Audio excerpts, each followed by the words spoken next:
Pagpadayon sa edukasyon, mao'y tumong nga maangkon. BigaTEN DepEd Northern Mindanao, for the learners then and now. We're always here to serve you no matter how. Pangarap natin abutin, pagsisikapan nating kamting kalidad na edukasyon para sa bata, para sa bansa. Kauban, kasaligan, kadampan, kadeped. Kauban, kasaligan, kadampan, kadeped. Ambihan ng Mindanao, DepEd Northern Mindanao. Ambihan ng Mindanao, pagkaiusan nagpaibabaw. BigaTEN DepEd, pagpadayon sa edukasyon, mao'y tumong nga maangkon. BigaTEN DepEd Northern Mindanao, for the learners then and now. We're always here to serve you no matter how.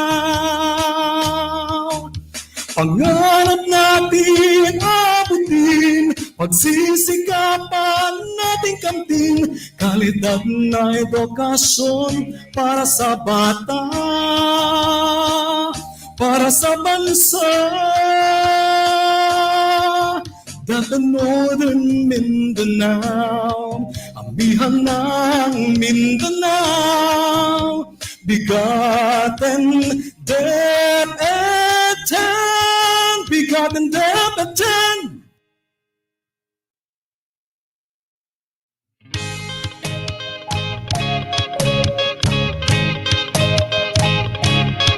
Ambihan ng Mindanao, pagkaiusan nagpaibabaw.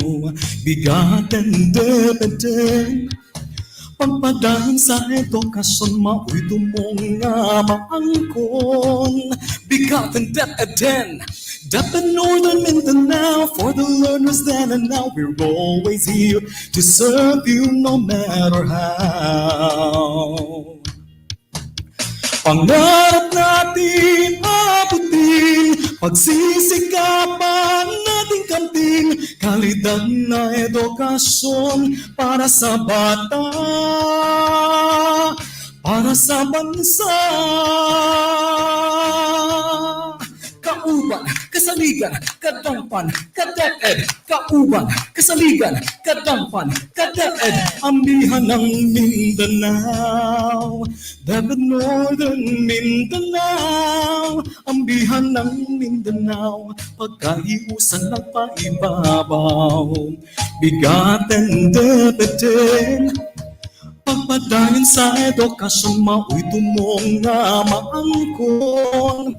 BigaTEN DepEd Northern Mindanao, for the learners then and now. We're always here to serve you no matter how. Pangarap natin abutin, pagsisikapan nating kamting kalidad na edukasyon para sa bata, para sa bansa. DepEd Northern Mindanao, ambihan ng Mindanao. BigaTEN DepEd, BigaTEN DepEd.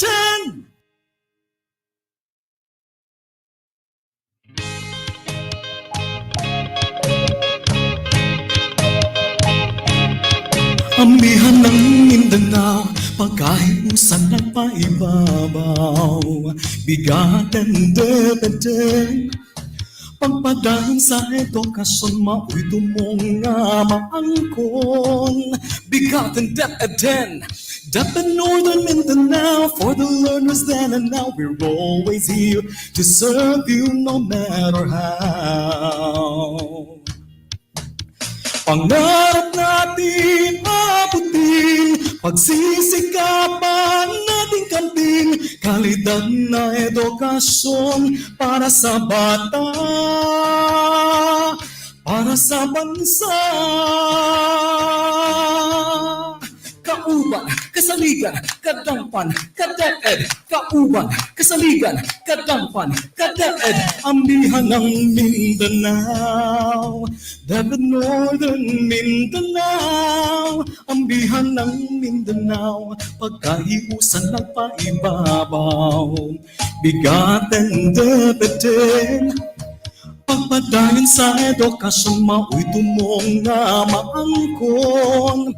BigaTEN DepEd, DepEd Northern Mindanao, for the learners then and now, we're always here to serve you no matter how. Pangarap natin abutin, pagsisikapan nating kamtin, kalidad na edukasyon para sa bata, para sa bansa.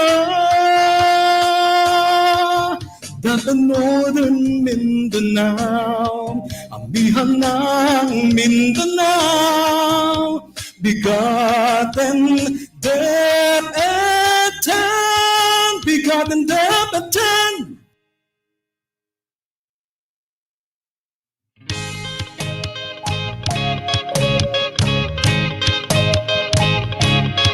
Amihan ng Mindanao, pagkahiusan nagpaibabaw, BigaTEN DepEd, pagpadayon sa edukasyon, mao'y tumong nga maangkon.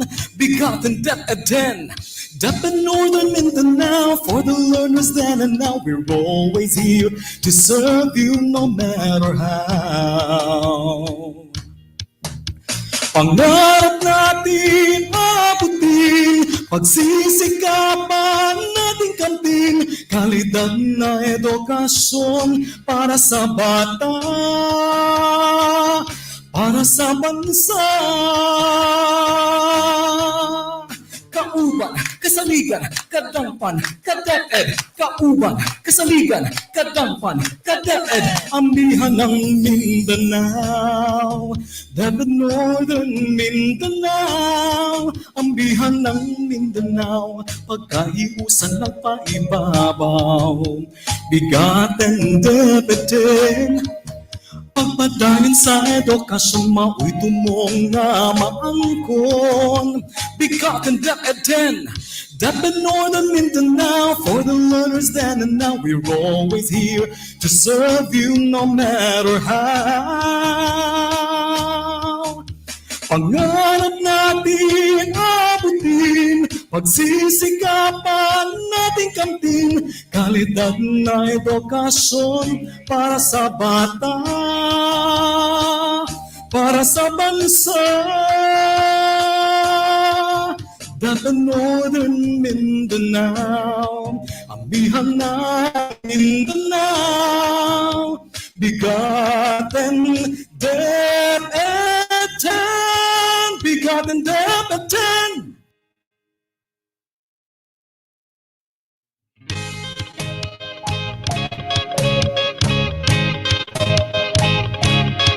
Amihan ng Mindanao, pagkahiusan nagpaibabaw, BigaTEN DepEd, pagpadayon sa edukasyon, mao'y tumong nga maangkon.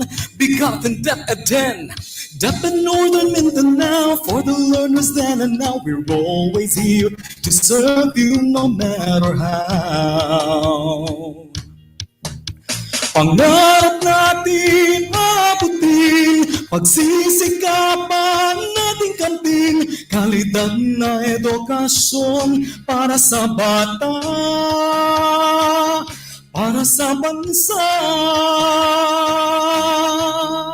Kauban, kasaligan, kadampan, kaDepEd, kauban, kasaligan, kadampan, kaDepEd, ambihan ng Mindanao, DepEd Northern Mindanao, ambihan ng Mindanao, pagkahiusan nagpaibabaw, BigaTEN DepEd, Pagpadayon sa edukasyon, mao'y tumong nga maangkon. BigaTEN DepEd X, DepEd Northern Mindanao, for the learners then and now. We're always here to serve you no matter how. Pangarap natin abutin, pagsisikapan natin kamtin, kalidad na edukasyon para sa bata, para sa bansa. DepEd Northern Mindanao, amihan ng Mindanao. BigaTEN DepEd X, BigaTEN DepEd X.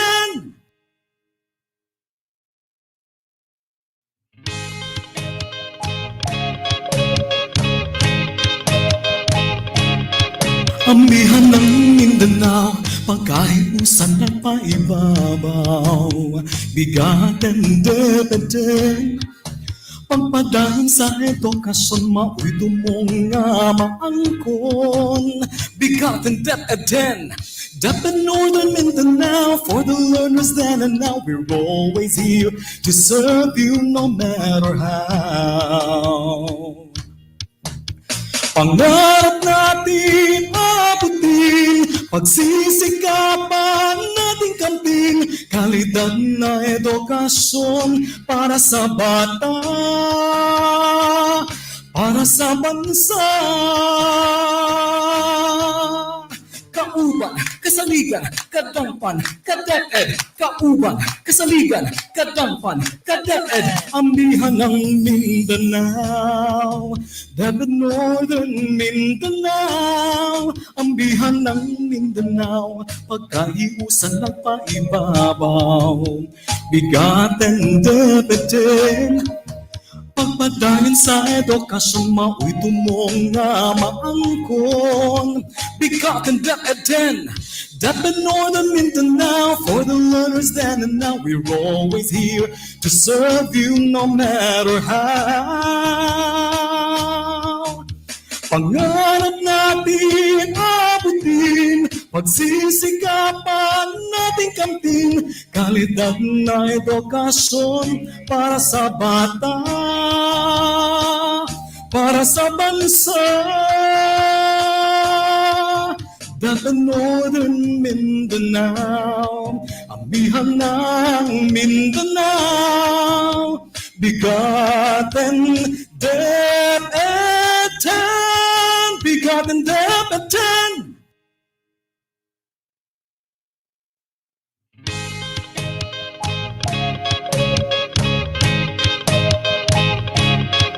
Amihan ng Mindanao, pagkahiusan ng paibabaw.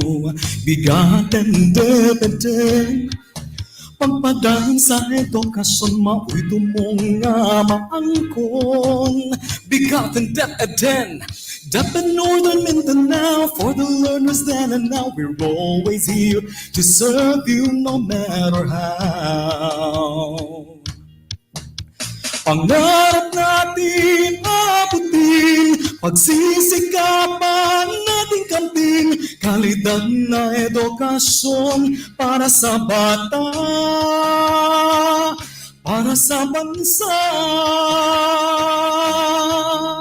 Kauban, kasaligan, kadampan, kadeped. Kauban, kasaligan, kadampan, kadeped. Amihan ng Mindanao, DepEd Northern Mindanao. Amihan ng Mindanao, pagkahiusan ng paibabaw. BigaTEN DepEd X, pagpadayon sa edukasyon, mao'y tumong nga maangkon. BigaTEN DepEd X, DepEd Northern Mindanao, for the learners then and now. We're always here to serve you no matter how. Pangarap natin abutin, pagsisikapan natin kamtin, kalidad na edukasyon para sa bata, para sa bansa. DepEd Northern Mindanao, amihan ng Mindanao, BigaTEN DepEd 10, BigaTEN DepEd 10.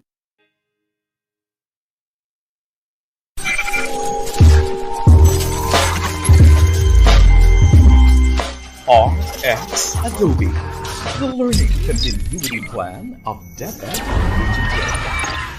RX Adobe is a meaningful representation. R stands for region and X for the Roman numeral equivalent of number 10. RX also signifies the Latin recipere, meaning to take. Further, the RX symbol is believed to have evolved from the Eye of Horus, an ancient Egyptian symbol associated with healing powers. Adobe, on the other hand, is a company known for its multimedia and creative software products. As an adopted acronym, it stands for Alternative Delivery of Basic Education. When put together, RX Adobe prescribes creative, innovative, and alternative processes, strategies, and activities aimed at effectively accomplishing the goals of the department.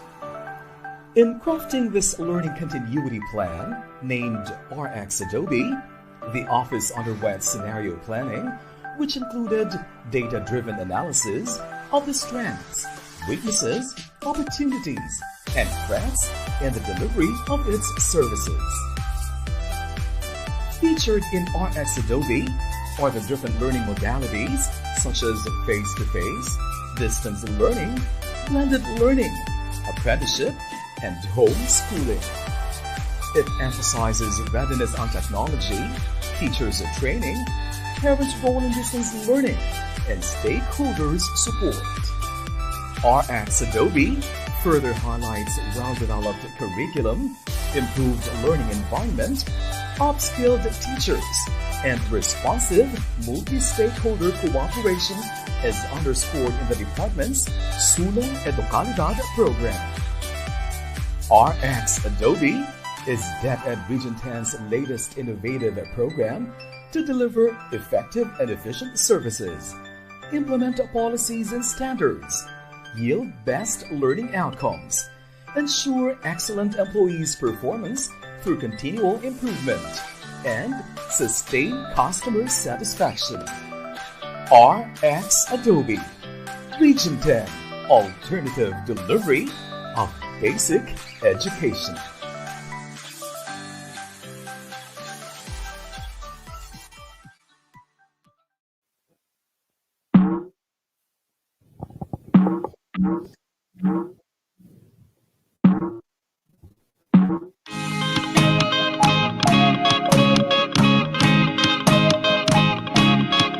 Amihan ng Mindanao, pagkahiusan at paibabaw, BigaTEN DepEd X. Pagpadaan sa edukasyon, mao'y dumong nga maangkon. BigaTEN DepEd X, DepEd Northern Mindanao, for the learners then and now, we're always here to serve you no matter how. Pangarap natin abutin, pagsisikapan natin kamting kalidad na edukasyon para sa bata, para sa bansa. Kauban, kasaligan, kadampan, kadeped. Kauban, kasaligan, kadampan, kadeped. Amihan ng Mindanao, DepEd Northern Mindanao, ambihan ng Mindanao, pagkahiusan ng paibabaw, BigaTEN DepEd X. Pagpadaan sa edukasyon, mao'y dumong nga maangkon. BigaTEN DepEd X, DepEd Northern Mindanao, for the learners then and now, we're always here to serve you no matter how.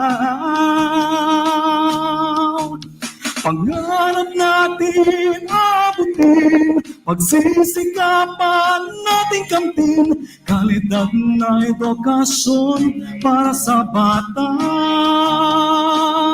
para sa bansa. Now we're always here to serve you no matter how. DepEd Northern Mindanao for the learners then and now. We're always here to serve you no matter how. Pangarap natin abutin, pagsisikapan nating kamtin kalidad na edukasyon para sa bata, para sa bansa. DepEd Northern Mindanao, amihan ng Mindanao, ating kamtin kalidad na edukasyon para sa bata, para sa bansa. DepEd Northern Mindanao, amihan Kami ang inyong kauban, Kasaligan, kadampan, ka-DepEd. Hangtod sa sunod higayon, kini ang BigaTEN BigaTEN DepEd X. sa bansa. DepEd Northern Mindanao, amihan ng Mindanao, BigaTEN DepEd X, BigaTEN DepEd X.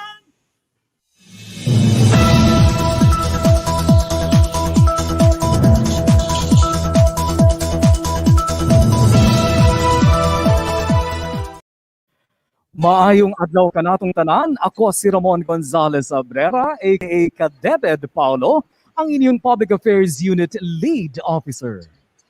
Ug ako usab si Candice Racomo, ang inyong rakista abogada, aka ka-DepEd Rada. Kami ang inyong kauban, Kasaligan, kadampan, ka-DepEd sa BigaTEN BigaTEN DepEd DepEd. Welcome to our Season 1 finale episode of BigaTEN DepEd 10 for 2021. Previously, mga ka-DepEd, on our program, we featured the Schools Division Office of DepEd Misamis Occidental featuring its program called Quaranteach Miss Oc, which means quality and relevance amid the new normal. Turn, enlist, act, clear up, and heal. That's right, ka-DepEd Paulo. And today we are delighted and excited to bring you our Season 1 finale episode titled DepEd 10, Moving On, Moving Up, Moving Soon, featuring our very own Regional Director, Art Bayocot. Wait, partner. You have a lot of explaining to do here. What exactly do we mean by moving on, moving up, and moving soon? Partner, bakit parang kasalanan ko? Ganito lang yan, partner. Moving on simply because today is our finale episode for Season 1 and we are moving on to our Season 2 beginning next week. Nakuha mo, partner? Sige. Pasok sa banga. And for moving up, partner, because that's basically the topic of RD Art later on, as he will discuss the Enhanced Basic Education Learning Continuity Plan, or the BELCP of DepEd Region 10. Kumbaga, partner, moving up is about raising our banner, rising from the ashes, picking ourselves back up, climbing up the ladder, boosting our performance, soaring high as we embark on the upcoming school year 2021-2022. Unsa pa man gid imong gusto, partner, nga explanation? Maninood mang yun. Sige, partner, winner pa rin ang sagot mong yan. Sige nga. And finally, moving soon, partner. Pinaka-excited ko, ani, because we are looking forward to moving pretty soon to our new studio. Nako. Yan ang gusto ko, partner. Panalo nga yan. Bagong yungto, bagong kabanata, bagong panimula. And speaking of panimula, magsisimula na ang pasukan sa darating na Setyembre. At kaugnay riyan, gaganapin mamaya ang 2021 Brigada Eskwela National Kickoff. Tama ka dyan, partner. Ang Brigada Eskwela 2021 na may temang Bayanihan para sa Paaralan ay naglalayong pagtibayin ang pagbabayanihan ng kagawaran ng edukasyon at ng mga stakeholders para sa patuloy na paghatid ng dekalidad na edukasyon sa kabila ng pandemya ngayong darating na pasukan.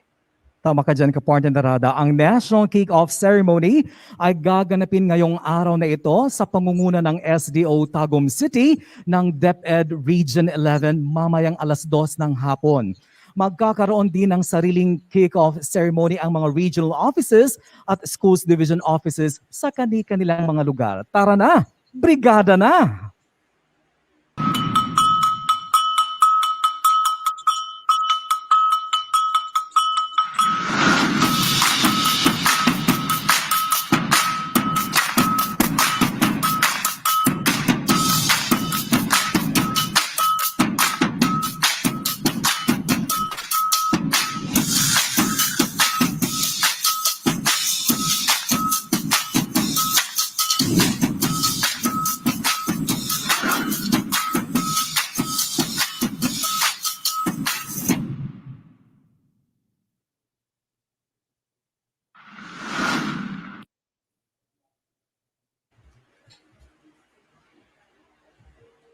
Ayan, partner.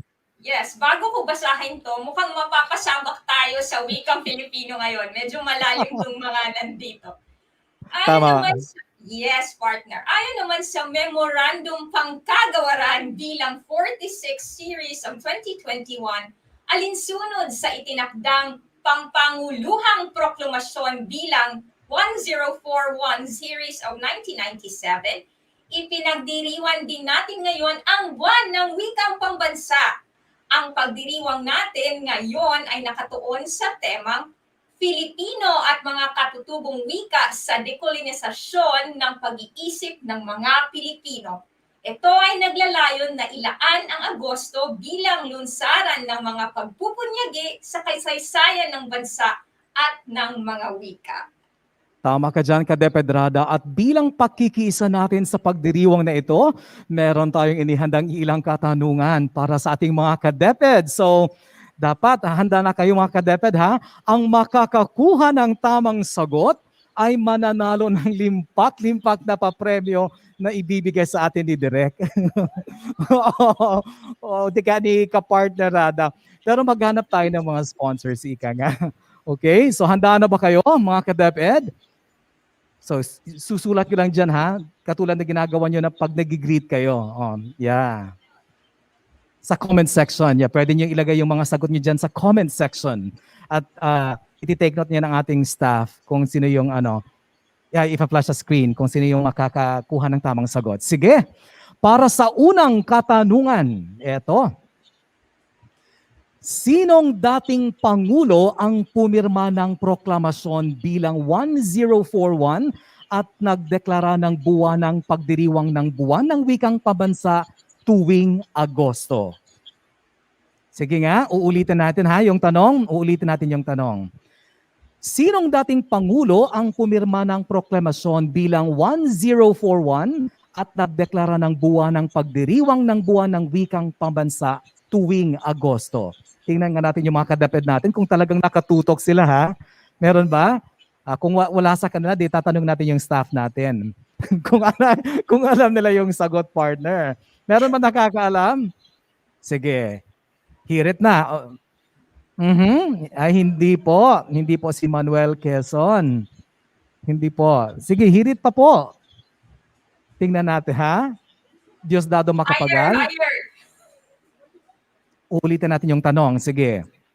Sinong dating Pangulo ang pumirma ng proklamasyon bilang 1041 at nagdeklara ng buwan ng pagdiriwang ng buwan ng wikang pabansa tuwing Agosto? Hindi po si Manuel L. Quezon. Meron ba? Hirit na? Sige. Ang tamang sagot ay Fidel V. Ramos. Dating Pangulong Fidel V. Ramos. Nako. Sige, Yes, SFSF partner. partner. Lisod kay to imong pangutana, dili ko katubag adto. Ayun, Anyway. nahuli. Meron sana Yes. from Eson Palasan. O, medyo na late na tayo. Bilis-bilisan po natin ng konti. Sige, partner. Okay. Para sa susunod nating tanong, question number 2. Noong taong 1937, anong wika ang idineklara ni Manuel L. Quezon bilang wikang pambansa? Uulitin ko. Noong taong 1937, anong wika ang idineklara ni Manuel L. Quezon bilang wikang pambansa? Go! Ano kayang wika ito? Nako, sabi ni Direk, wikang pag-ibig daw. Meron ba? From Eson Palasan, Filipino ay hindi po. Hindi po. Noong 1937, ha? Meron. Ayan, from Jason Dungog, Tagalog. Nako, pakitake note naman na yung ating staff dyan. Sige, baka pwede tayong maipadala kay Sir Jason Dungog, Tagalog. Correct. Pero, ayan, nahuli na. Sige, correct po, Jason Dungog. Eto, pangatlong tanong natin. Pangatlong tanong. Ano ang pambansang wika natin? Ano ang wikang pambansa natin? Go, mga ka-DepEd. Nako, tapos na po yan. Type ulit. Ano ang pambansang wika natin? Ano? Ayun. May sumagot na ba? Nako, tapos na po yan. Meron ba? Meron. Eto, meron na. Si Ma'am Jonaline Pascua Katian, Filipino po. Filipino ang pambansang wika ng Pilipinas. Ayan, partner. Yes, congratulations sa nakakuha ng tamang sagot. At para sa ating pang-apat na katanungan, eto na po. Question number 4. Kung ang Tagalog ng book ay aklat, ano naman ang Tagalog ng petals? Uulitin ko. Kung ang Tagalog ng book ay aklat, ano naman po ang Tagalog ng petals? Go! Kailangan i-google. Pabilisan po ito, ha? Pabilisan ng kamay. Yes. Katulad na ginawa natin kahapon, partner, di ba? During our flag ceremony. Oo. Nawagin ko answer isa-isa. Meron na. Ayan, from Dejiram Lee. Sispe. Talutot. Tama po ang sagot nila. Ayan, congratulations po.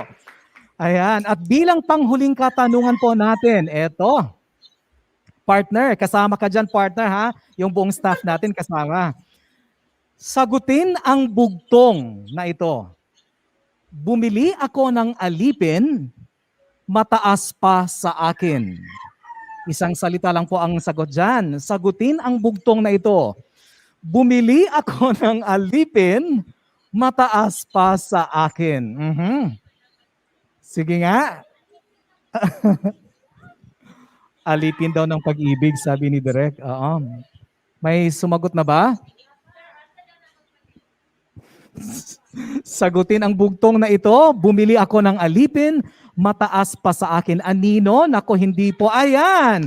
Ay, kay Sir Jason ulit. Jason Dungog, sombrero. Ayan. Congratulations, Sir Jason Dungog. Antayin niyo po yung mga ipapadala ni Direk na papremyo. Ayan, congratulations po sa lahat ng ating mga nanalo. Ayan po, mga ka-DepEd, ito ay ilan lamang sa mga katanungan na pwede nating gawa ng malikhaing laro o gawaing virtual upang ipagdiwang ang buwan ng wikang pambansa sa taong ito. Para sa karagdagang impormasyon, basahin ang Memorandum Pangkagawaran bilang 46, 2021.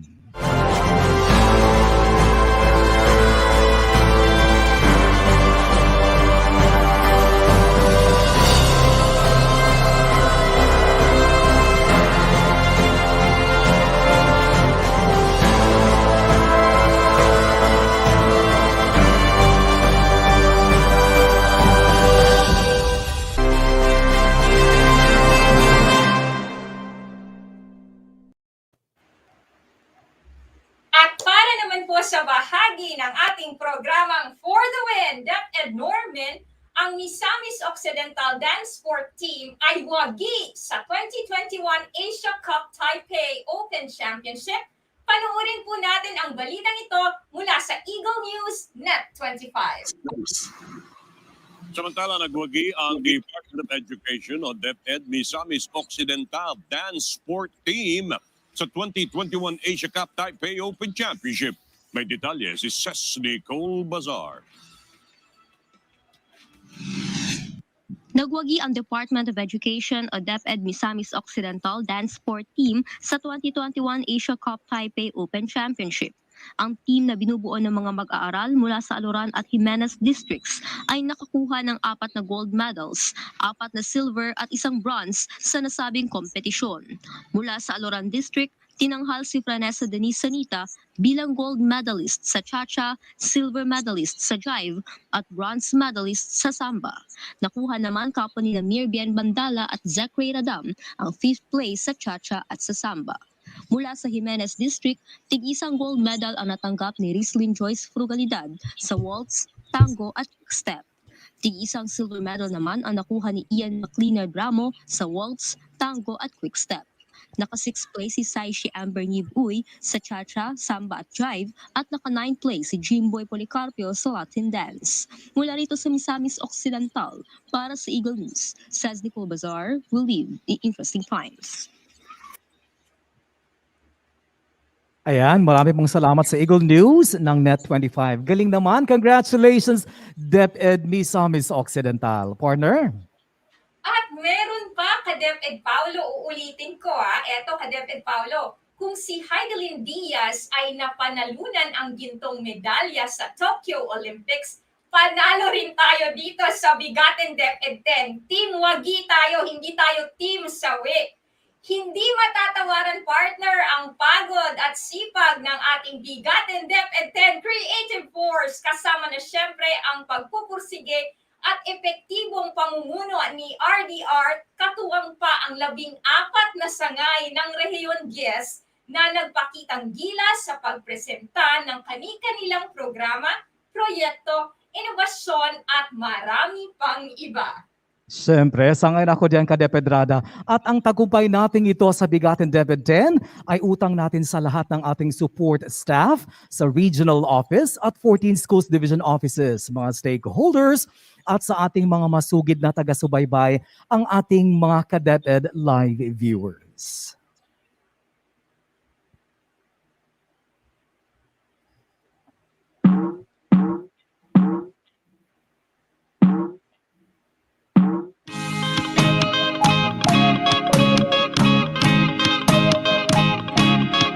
Amihan ng Mindanao, pagkain sa napaibabaw. BigaTEN DepEd, pagpadaan sa edukasyon, mao'y tumong nga maangkon. BigaTEN DepEd, DepEd Northern Mindanao, for the learners then and now. We're always here to serve you no matter how. Pangarap natin mabutin, pagsisikapan natin kamtin, kalidad na edukasyon para sa bata, para sa bansa. Kauban, kasaligan, kadampan, ka-DepEd, kauban, kasaligan, kadampan, ka-DepEd, ang lihan ng Mindanao, DepEd Northern Mindanao, ang bihan ng Mindanao, pagkahiusan ng paibabaw. BigaTEN DepEd, pagpadahin sa edukasyon, mao'y tumong nga maangkon. BigaTEN DepEd 10, DepEd Northern Mindanao, for the learners then and now. We're always here to serve you no matter how. Pangarap natin abutin, pagsisikapan natin kamtin, kalidad na edukasyon para sa bata, para sa bansa. We're always here to serve you no matter how. DepEd Northern Mindanao, for the learners then and now, we're always here to serve you no matter how. Pangarap natin abutin, pagsisikapan nating kamtin, kalidad na edukasyon para sa bata, para sa bansa. DepEd Northern Mindanao, amihan ng Mindanao, ating kamtin, kalidad na edukasyon para sa bata, para sa bansa. DepEd Northern Mindanao, amihan Kami ang inyong kauban. kasalita, Kadampan. DepEd. Ang tut sa sunod higayon, hindi ang BigaTEN BigaTEN DepEd sa bansa. DepEd Northern Mindanao, amihan ng Mindanao, BigaTEN DepEd X, BigaTEN DepEd X. Ayan!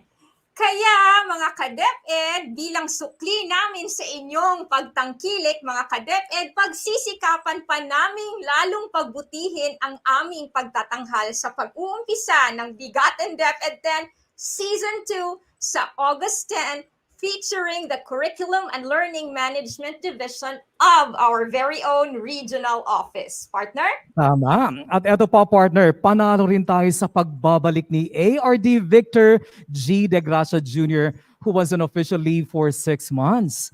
So welcome back po, ARD Victor De Gracia. Yes po, ARD Vic, welcome back. The entire DepEd Region 10 is celebrating your coming back. Well, ka-DepEd Paolo, partner, what a timely comeback for ARD Vic, just in time for the start of the new school year. So we have a fiercer, bolder, and braver ARD Vic. Welcome back po.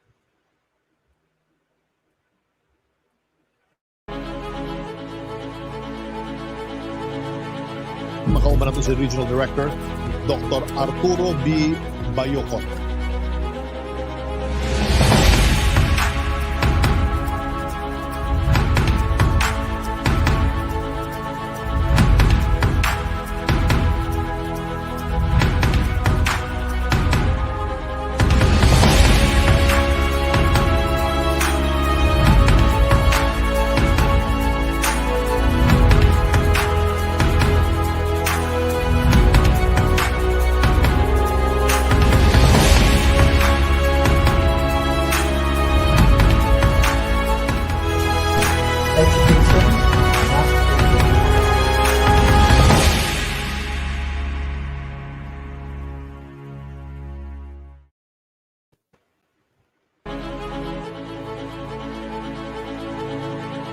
Makauman nato si Regional Director, Dr. Arturo B. Bayocot.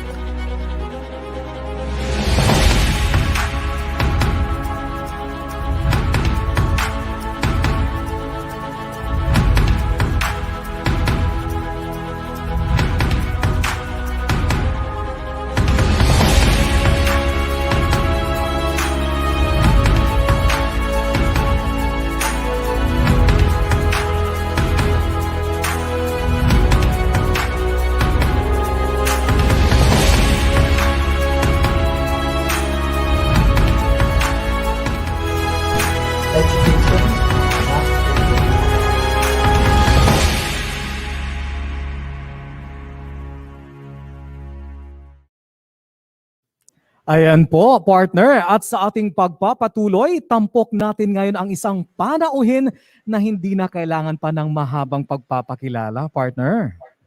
Sang-ayon ako dyan, partner. No need for further introduction. Mga ka-DepEd, kasama natin ngayon ang ating butihing Direktor Panrehiyon, si Dr. Arturo B. Bayocot. Good morning po, RD Art. Good morning, Attorney Candice and Ramon. Ay, ano pala? Paolo and Rada, your screen names. You're getting very familiar with your screen names, and I'd like to congratulate you on the onset for really surviving. I know it wasn't easy when we started all this, but now it has been forming part of our lives in the region. That every Tuesday we make it TuesTEN a habit. And I would like to thank you for really carrying this platform of our information, education, communication, and advocacy platform, no? To make sure that we shall be able to share the things that we have and even the problems. And marami pong salamat. I have been missing this interview. I have not been part for the past episodes because I was busy, except that in the early episodes, I was also hooked in your program. So marami pong salamat. That's right po, RD. We did not even realize na talagang mamaterialize tong weekly kasi talagang hindi namin maisip. Ano, going weekly, we were thinking actually twice or thrice a month, but because you were really very supportive, very encouraging, so nagawa rin namin. RD, we understand you will be sharing with us today the enhanced basic education learning continuity plan of DepEd Region 10 po. Go on, RD Art. Yes, and the sharing will not just capture about our plans, but even our milestones. So, will I start? Yes po, RD. Maraming pong salamat. The continued airing of our BigaTEN DepEd X is really born by the commitment of you, the two of you, no? Especially Attorney Candice, our Rakista Abogada, was very busy with addressing a lot of documents in our legal matters day after day. I think the office of the legal is one of the busiest offices in the region, but she continues also to deliver, no, her add-ons. And thank you for that, Candice. And of course, Ramon was working very closely to the office of the regional director. This afternoon, I would be very glad to share to you the adjusted, enhanced, revised basic education learning continuity plans of the regional office. And the crafting of this plan was not done overnight.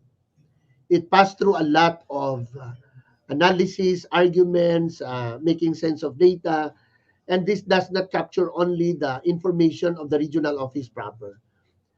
Just a little fraction of that, no? Because the biggest share of the pie is really getting what are happening on the ground, right at our 9 cities and 5 provincial divisions in the entire northern Mindanao.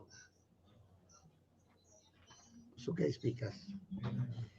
The outline of my presentation, I'll talk about the milestones that we're really very proud about, and we continue to strengthen this because this gives us so much inspiration. I'll talk about the education situationnaire of DepEd Northern Mindanao. We'll take a look at what were best practices we had in the past that will give us so much strength in terms of proceeding our mandates. But we cannot just close our eyes to the challenges that we also are confronted because this made us even stronger. And then what are at stake ahead of us? What are our ways forward in terms of pursuing the continuous education in spite of all the conditions and in the new learning landscape? So let's talk about what have we achieved, no, at the regional office proper, because we'll start with the environment in the regional office first. And we are very proud to say that we continue to be an ISO certified office. And this is our 4th year already. And we are working on recertification, having passed all the surveillance years that were conducted to us by our assessors or auditors, no? And we continue to maintain to sustain the momentum of being an ISO, which is emphasizing on the effectiveness and the efficacy of our service delivery for productivity. We are already close to the declaration of Prime HRM Maturity Level 2. Everything has been complied, everything has been evaluated, and we are already waiting for the final verdict of the Civil Service Commission, which I am positive that it's favorable on us, considering all the stuffs that we did to make sure that we deserve maturity level 2 in the 4 pillars of prime HRM. And then, of course, we cannot help but continue to remember that last school year was the most difficult year in the world and in the country and in the region. Yet, in the launching of the Safe CI Award, we were adjudged as the most learning-focused regional office, besting other 16 regions in the country. So we were the Secretary's Award for Excellence and Instruction awardee, or Safe CI. And indeed, if we were very proud of all of the rest of the titles that we earned in competitions, I think we have to be prouder or even proudest with this award because it is really focused on the mandate of the Department of Education to deliver education for the kids. And that's learning, and it is handled by Curriculum and Instruction. And thank you, Central Office, for also recognizing our efforts. And of course, last year, calendar year 2020, it is just very consistent for our claim to be ISO, to be prime HRM, maturity level 2, because even in the fund utilization, which was a challenge last year, because there were too many activities that cannot be delivered face-to-face because of obvious reason. And there's funding that has been budgeted to us, and the budget was perfected prior to pandemic, but we have to play along with it, adjust, and deliver. And we were able to deliver 98.9 of the fund utilization for fiscal year 2020, covering both funds, the current and the continuing fund. So 98.9, which is just a fall short of 1.1 to make it perfect. And we are the second of the 17 regions. And congratulations to all of you, to all of the DepEd people in Region 10, and all our stakeholders who are also rallying behind in this effort. So napakalaki po na karangalan na magiging kasama po sa binigyan ng parangal para sa ating performance on the fund utilization. Because when the funds are utilized, kaakibat niyan ay ang paggalaw ng ating mga programa at iniisip at of course, pag gumalaw na ang mga programa, kakaroon tayo ng pag-asa na makakamit natin yung ating mga mithiin na siyang binigyan ng dahilan bakit may pondo. Oo nga pala, buwan ng wika ngayon. So I hope you will allow me to speak in both languages, no, para we can emphasize points. Let's bring to you the situationer of the region. RD Art.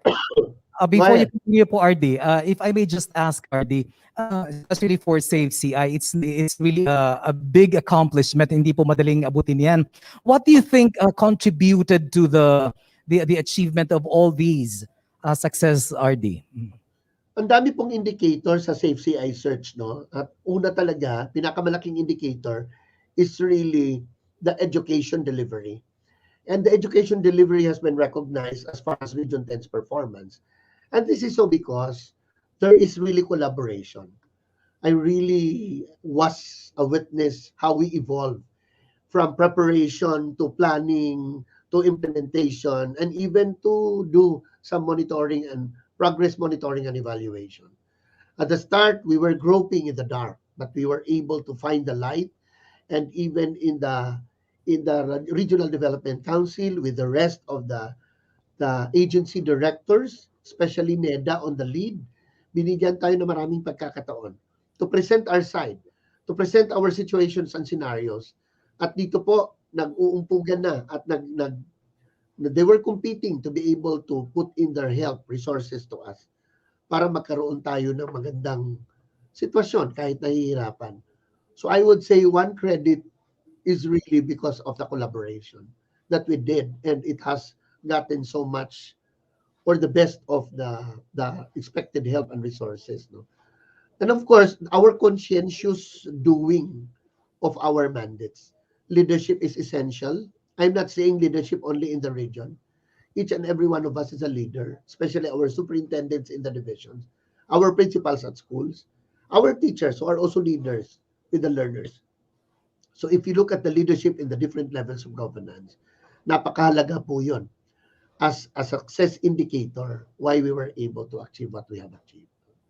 Marami po at Makikita nyo mamaya as I continue to present the slides, meron din dun po na mapag-usapan natin yung mga driving forces why we were able to get satisfaction in the way we delivered our education in 2020-2021 school year. Okay? Sige So po, may I RD. proceed? Yes, Tingnan please. natin ngayon, because this presentation is not biased, it will talk both of the strengths and limitations. If you look at the slide right now, this talks about the enrollment. If you look at the ones in blue, which is pre-COVID year, that was in 1919, 1920 school year, we registered an enrollment of 1.3 million. This is for the entire Region 10, both the private and the public sectors. I mean, in other words, both public and private schools. But last school year, when pandemic hit us, well, we were declared that the first lockdowns were declared March 15 of last year. We were not even able to finish the school year, but we were able to do some strategies to finally close it. No? So ngayon, in that year, last school year, we had 1,293,092 learners registered. So there was a decrease of 18,165. Napakalaki po ang decrease natin sa enrollment.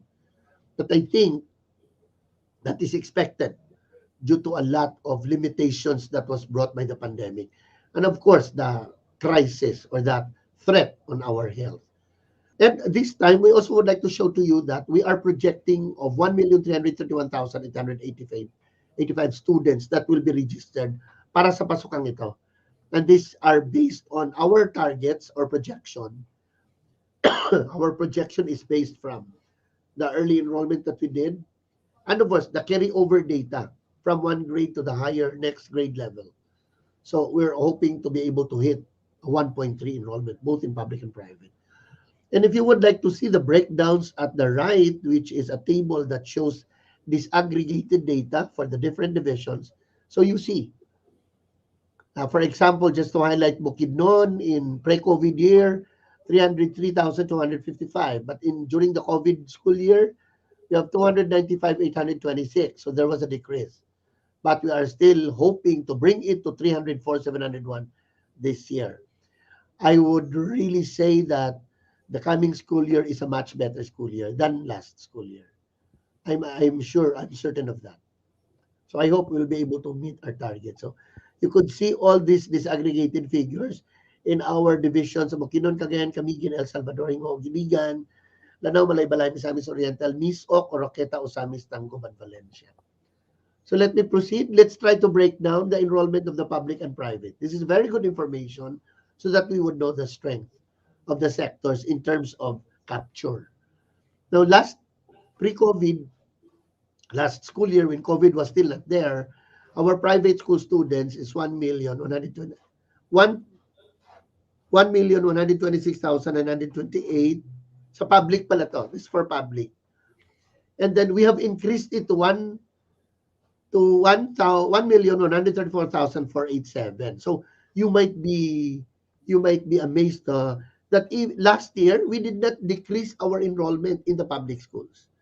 So apparently, for obvious reasons, the private schools had the dramatic decreases.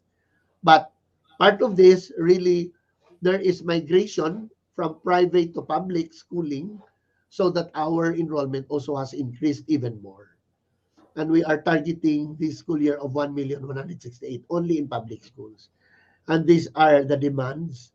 The targets are based from what the divisions had in store, what they have started in terms of enrollment, and what their projections are. So ito po yun, public schools. Let's go to private schools. Ang private schools naman natin, this is what I've said, this is a dramatic decrease. Because in pre-COVID school year, 174,000, now is 148,000. So there's a decrease of 26,000. But we're hoping to bring it up to 152,000 this school year, which is even lower than the pre-COVID 2019-2020. So we are targeting a doable figure because we don't target for unattainable marks. If you look at the table, these are also the disaggregated data enrollment of pre-COVID and during the COVID, and our targets for the private schools in these provinces and cities. Enrollment of the state universities and colleges that offered basic education. Kasi meron po tayong mga SUCs and LUCs na nag-offer ng basic education, especially at the senior high school level. So we have, in the pre-COVID, 9,734. But amazingly, last school year, even there was COVID, it went up to 10,360. So there's no decrease. And we are even hoping to bring it more to 10,671 by the coming school year. And these are the disaggregated figures. You would see that there are provinces and cities that do not have LUCs, SUCs offering basic education, like Amigen, El Salvador, Iguog, Oroqueta, Osamis, and Valencia. The rest offered basic ed. So ang tanong ngayon, ilan ba talaga ang eskwelahan ng ating rehiyon? Meron po tayong 3,105 schools. This is both public and private. Ito po yun. Pero ilan dito ang public, ilan ang private? Well, the private is just the ones in red. We have 586 private schools in the whole region. But the biggest fraction is the one in blue, which is the public schools. That's 2,505 schools. And there's 14 schools, SUCs, LUCs, offering basic ed. And here at this ring data, disaggregated data po ito sa klase ng eskwelahan based on offerings. Now, if you look at the blue, which is eating the biggest part of the pie, ito po yung purely elementary. Ito po yung mga eskwelahan na elementary lang talaga ang ino-offer. Kindergarten, of course, is part of elementary. So that's a total of 2,183, or di ko makita to. It's 2,183 schools, absolute number. Ito namang green, which is 375 schools, ito po yung junior high schools na nag-offer din ng senior high schools. So high school siya, meron both junior and senior. The ones in yellow are schools that offer elementary and junior high schools. Could be our integrated schools. No, meron elementary and high school, and 260 schools, we have that in the region. Both public and private po ito. And then itong red na to, which is 169 schools, these are schools with complete offerings from kindergarten to grade 12. And then itong green, 62 schools, ito po yung purely senior high school lang. And we call them stand-alone senior high schools. Wala silang ibang in-offer kundi senior high school lang. And it's an independent school headed by an independent principal. And then the ones in light blue is purely junior high school. Meron din naman tayo mga existing junior high schools that did not offer senior. And for whatever reasons they have. But one apparent reason is because there's no buildable space. If they offer senior high school, then they have to erect a building. But when there is no space for the construction, that's why they decided not to offer. Dito sa baba, we have 58 schools for the record last year, school year, that declared temporary closure. But what's good thing about this is currently we already received 6 notices from 6 schools that they will reopen for the coming school year. But this is still a running figure. I don't think this is the only figure that will reopen. Ilan bang mga empleyado o kawani ng ating gobyerno sa kagawaran ng edukasyon dito sa amihan ng Mindanao? There's a total of 49,091. That's too many. Napakadami na palang mga kawani ng gobyerno sa DepEd. Region 10 lang to, ha? This is our contribution to almost 1 million employees in the whole of DepEd Philippines. What are these 49,091? 43,542, which is the biggest of this, really are our teachers. Napakadami pong teacher. Kahit saang lupalop ka dito sa ating komunidad o pamayanan, meron talagang teacher. No? And then the ones in reds are teaching related. These are the supervisors, the principals, no? And the ones in yellows are our non-teaching personnel, which is 3,210. Overall, 49,091. Dito sa kabila, this is 224 private schools. Teachers were affected by the closures of their schools. And I'm highlighting this information because many of these were absorbed by the Department of Education, upon, of course, subjecting themselves to the process of selection, hiring, and recruitment, and they passed. But not all were taken because not all probably have met the minimum qualification standard requirements to be in DepEd. Okay, enrollment by curriculum levels. Look at this.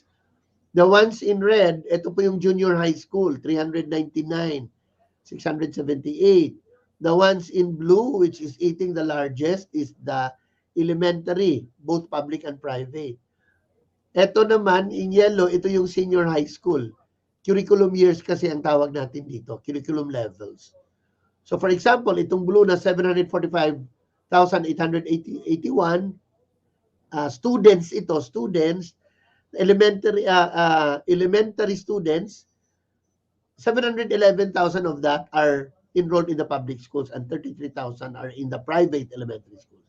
So on and so forth. And we also have non-graded, which is 2,832. And these are our students in the special education. Okay, let's look at paano ba natuto yung mga bata? Paano ba sila tinuruan sa mga nakaraang taon? Sa nakaraang taon, I mean 2021. Well, DepEd Region 10 offered different learning delivery modalities. And we also tried to capture how many of the students are enrolled. And in here, the biggest modality na talagang pinutakte ng mga kabataan na dito sila mag-aral sa pamamaraang ito, dahil siguro sa mga limitasyon, we were able to capture 1,030,000 students or 83% students studying the modular or the printed paper modular teaching delivery. But of course, I would not believe na itong blue na to, itong 83 na to, were just actually contenting themselves for studying modular. Many of these were also studying as a backup to the module. They also availed of the radio and TV-based instruction that reached the signal of this.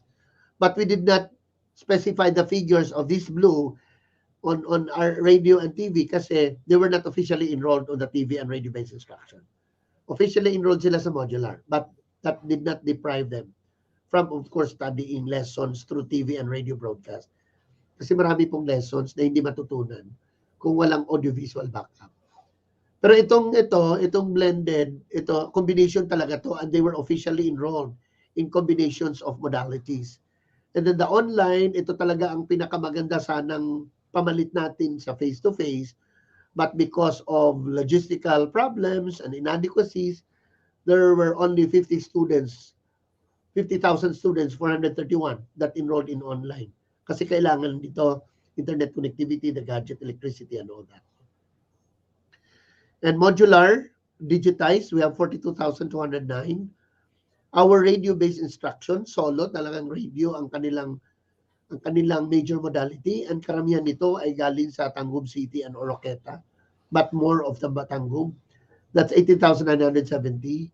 And TV-based instruction, 609. But again, let's not be worried because the 609 definitely are not the only ones because the part of these blues were also on TV-based, but are not officially enrolled on TV. And then homeschooling, we're happy to inform you that we still have two private schools in Hingoog and Cagayan, like Little May Academy and Marion Business Schools that offered homeschooling with an enrollment of 240 learners. RD, may I ask RD, is it correct, RD? Is it correct to say that in case our learners do not have in case our learners, for example, whatever they prefer, the learning modality that they prefer is not available in the particular school that they would like to enroll in, they are free to somehow choose or to go to another school to enroll? Is that a correct observation? That's possible, and that happened. That we called that before. We used a nomenclature before cross enrollment. Yes, the enrollment now can accommodate wherever you come from. For example, if you are a student in Bogo National High School that did not offer online, but you want to study online because you are also capable, meeting the requirements, you can enroll to Cagayan de Oro City National High School, which is the online. So that's cross enrollment. Yes, you will still be enrolled in your main school, but that school where you attend your classes will be the ones to give your grades. I see. So parang ganon. This Thank is you. RD possible. Art. Meron nga akong pamangkin who's in Manila that is enrolled in Cagayan de Oro at nag-aral siya and reflected in Cagayan. Go ahead. Yes po, RD Art. May tanong lang po ako, for the students who are going to enroll this coming school year, are they free po to change the modality that they enrolled in last year? Pwede na po ba silang magbago ng modality in case they are now ready perhaps to go online or to continue to go kasi kung nahirapan din po sila online, pwede pong baguhin po nila na mag-module po sila? Very good question, Attorney Candice, no? Kasi students really are given the liberty to choose wherever they are fit, especially on their capabilities, especially on the provision of the required support gadgets or logistics. The student can actually change their modality, even during the classes already, not necessarily before the enrollment. No? If I decide to go online, so I will enroll online. But in the middle of the year, I realized that I can no longer sustain. Internet connectivity is intermittent. I do not also have funds to sustain my load requirements. So I can go in that time of the year, I can go to another modality, which is modular, for example. So enrollment, you're open to choose. And even during the implementation of the classes, you can still migrate to another modality. Ganyan po kaluwag. Ganyan po ang ating sistema ngayon, making sure that everyone is being supported to what is really that student is needing. So, tama po yung tanong mo, Attorney Candice. No? And this is what you are seeing on screen right now are our enrollment in senior high school. Alam nyo, sa senior high school natin, hindi tayo bumaba pre-COVID and COVID year. Look at this 2019-2020, 136,093 ang 933. Yung ating estudyante, but we brought it up to 144,000 in the COVID school year. Sorry, gamitin ko na rin yung term na COVID school year para mabilis. No? So we have an increment of 7,504 or 5.48%. But of course, we see this under the academic strand. Because in the other strands under senior high school, we also had decreases.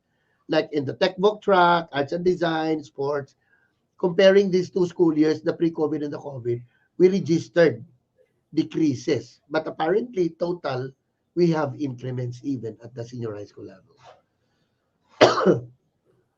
How are we now in our alternative learning system? No, may decrease din tayo. I think nobody is surprised about that. And from 54,000 to 36,000, quite big, of 33.65 deficiency, 18,487 students were not enrolled in ALS of last school year. But ito po yung 36,000 natin were disaggregated according to the different programs that we had. No? For basic literacy program, we have 2,000, 7,000 for our continuing education program in the elementary and 27 in the secondary.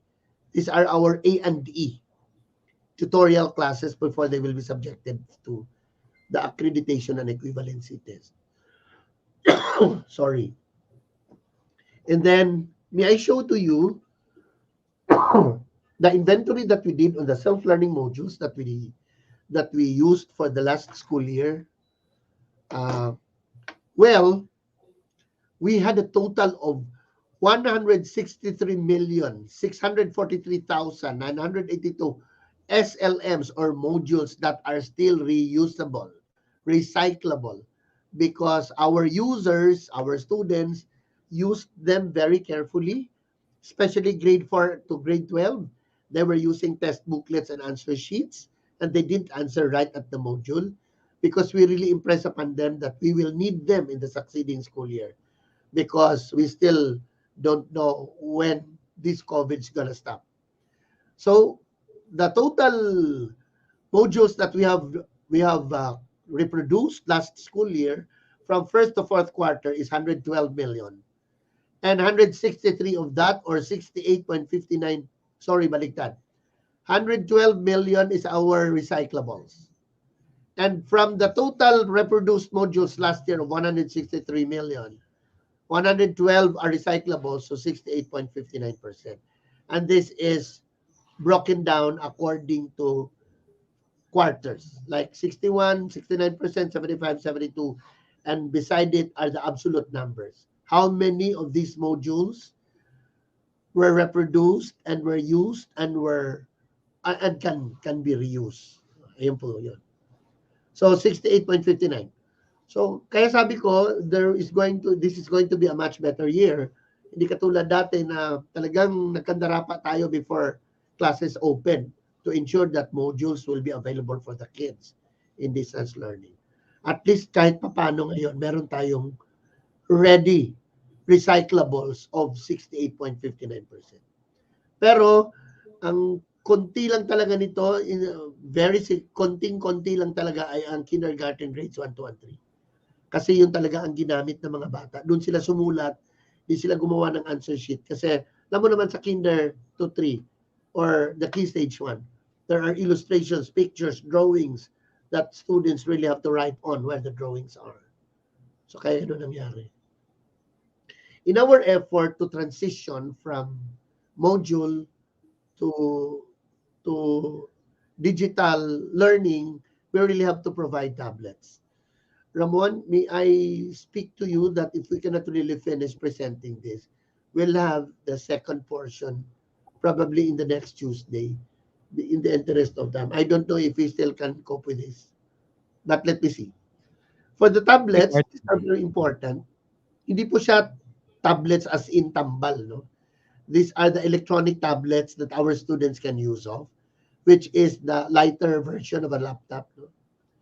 And bumili na po tayo pang-augment kasi we really want to transcend from paper-assisted instruction to computer-assisted instruction. And we cannot just rely on the parents to procure by themselves kasi napakahirap ang buhay ngayon and sustaining the basics really are the ones in priority. No?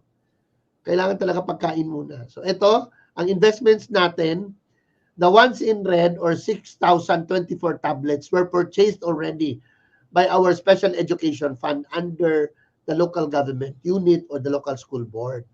So marami pong salamat sa ating mga mayors and governors and congressmen that really have helped us, the local government units, no, to procure around 6,024 tablets over in the whole region. And then there's also 6,632 tablets. We use the downloaded funds from the Department of Education. We strategized na hindi siya naubos doon lang sa module. So nagkaroon ng strategies ang mga superintendents to also had a fraction of the fund for the procurement of tablets. And we have 1,021. These are from the MOOE of the schools and the divisions. The monthly MOOE you get, you also procured tablets around 1,021. But regional data po ito. And then, very good, we have our partners like 1,128 tablets were also given by NGOs like World Vision at kahit pang sino pang mga philanthropists. No? But the total big number, 15,985 tablets in the region. But do we have to rejoice in this? Hindi po. Kasi kakarampot lang po ito. Let us remember, we have 1.2 students enrolled. And with only 15,985, that is very insignificant. But if you want to track down where do these tablets are right now, well, these are investments that were done by the divisions. Like example, Cagayan de Oro has 2,356. I think the most number of tablets procured by Cagayan de Oro through downloaded funds and through other partners and all that. Sad to say na yung ibang mga division hindi pa muna nag-invest sa tablet kasi inuna muna talaga nila ang SLMs, which I can also understand. So ganun po yun. Ito po yung tablet, production equipment, mga risograph, printers. How much did we invest on that last year? The ones in red, that's the tune of 13,513 printers and risographs, ang iba niyan, are procured through SEF or local school board funds. Marami pong salamat sa ating partners. And there's this 11,775 printers from the downloaded funds of the Department of Education. Meron din tayo from the MOOE. Ito palang 11,000, sorry, 11,000. Ito yung galing sa MOOE. Ito yung blue galing sa downloaded funds ng DepEd, 3,937. And ito from other partners. So ito yung disaggregation niya by division. Wala po ito sa regional office. They are all at the possession of the divisions, districts, and schools, and broken down according to this. So you see which division has invested more. At ang maganda dito, if we invested in production equipment, we can still maximally use them for the coming school year. Kapag nagpiprint tayong muli ng module, eh di meron pa rin tayong duplicating or reproduction machines na magagamit. Tablets ng alternative learning system, hindi rin nagpapahuli yung ALS natin. Kailangan din, they should go at par with those in the mainstream, even in the technology use. So, there's 164 tablets procured through the downloaded funds of SEF, downloaded funds of DepEd. And then SEF, 93, the ones in red. Itong gray from other partners and from MOE, 70. This is a total of how many? 426 tablets for our alternative learning system. Okay. Let's go to the best practices. Anong mga ginawa natin to put us where we are now? Well, if you look at this, we had lots of activities conducted in the regional office proper. And we disaggregated our strategies according to the pillars of sulong edukalidad, which is the KITE. Ito po yung nagawa natin about looking at the curriculum, because K stands for K-12 curriculum. And on this, these are also, I do not dwell so much on this, no, kasi mapasadahan naman ito mamaya. Ito din yung magawa natin in terms of improving the learning environment of the child. Not necessarily only the schools, but even the learning spaces that are done at the respective homes where our students now are on home study. And then ito, we continue, of course, to capacitate our teachers upskilling and reskilling. Ang dami pong training na inatina ng ating mga teachers. Meetings, professional conferences. And because very important is especially to capacitate them on managing distance learning. Kasi even if they have been in the service for a long time, but only this time that they're able to adapt distance learning, talagang maninibago sila. And of course, we continue to engage our stakeholders because this is everybody's concern to deliver education. So our stakeholders, we salute you for all the support that you have extended. And we continue to partner and collab with you. I hope we still be able to get or even increase the support we have enjoyed from you. This is a sample of the structure of the competencies in Department of Education para sa kaalaman ng lahat. Before the COVID, ang competencies talaga natin in our curriculum guide para sa bata na mag-aaral mula kinder hanggang grade 12, kailangan niyang i-master ang 14,171. That's too many, no? Napakadami pala. Pero 13 years din itong aralin ng bata. But even then, if it's 13 years, it is really found that this is very congested. So that the DepEd curriculum and instruction team has reviewed it and even decreased it to 10,000. And we call this ELC, or the Essential Learning Competencies. But when we were hit by the pandemic, we were very certain that the 10,000 competencies are not achievable given the limitations of distance learning delivery. So that they did another review until finally they came up with 5,689, the most essential learning competencies. At ito po yun ang nagiging basihan natin sa paggawa ng self-learning modules, whether regionally led or centrally led production development. Isang magandang nangyari sa atin, I'm very proud of this to share again, Ramon and Candice, that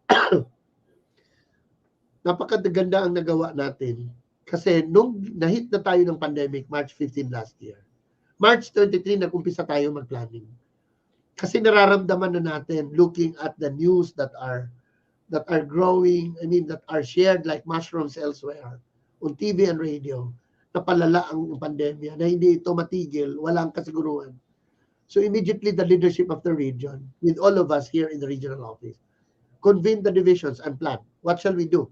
Because it is really, according to rumors and according to other countries that were badly hit already, nakikita natin that distance learning is the only way to continue education. So nag-meeting agad tayo, wala pa po ang central, hindi pa sila gumalaw noon. Very early, nag-meeting na tayo, and we have decided to write self-learning modules for our learners. And in that, nag-training tayo paano sumulat ng module, and nag-review tayo. Ano bang itsura ng module? Parehas lang ba ito ng libro? At nagawa natin yon ng pagsasanay para sa ating mga manunulat. And we were able to assign each grade level to the certain division to write about. And this is division of labor. Kaya magaan kasi lahat po gumagalaw, kumikilos. At dahil 14 ang divisions, yung K to grade 12, 13 lang naman yan, kaya nag-share si Lanao del Norte and si Tangub City for writing grade 6. Nag-share sila. So Bukidnon wrote SLMs for grade 10, Cagayan grade 12, Camiguin grade 2, Kinder El Salvador, grade 8, so on and so forth. At ilan ang mga modules na na-develop nila? I'm not looking at copies, but modules developed.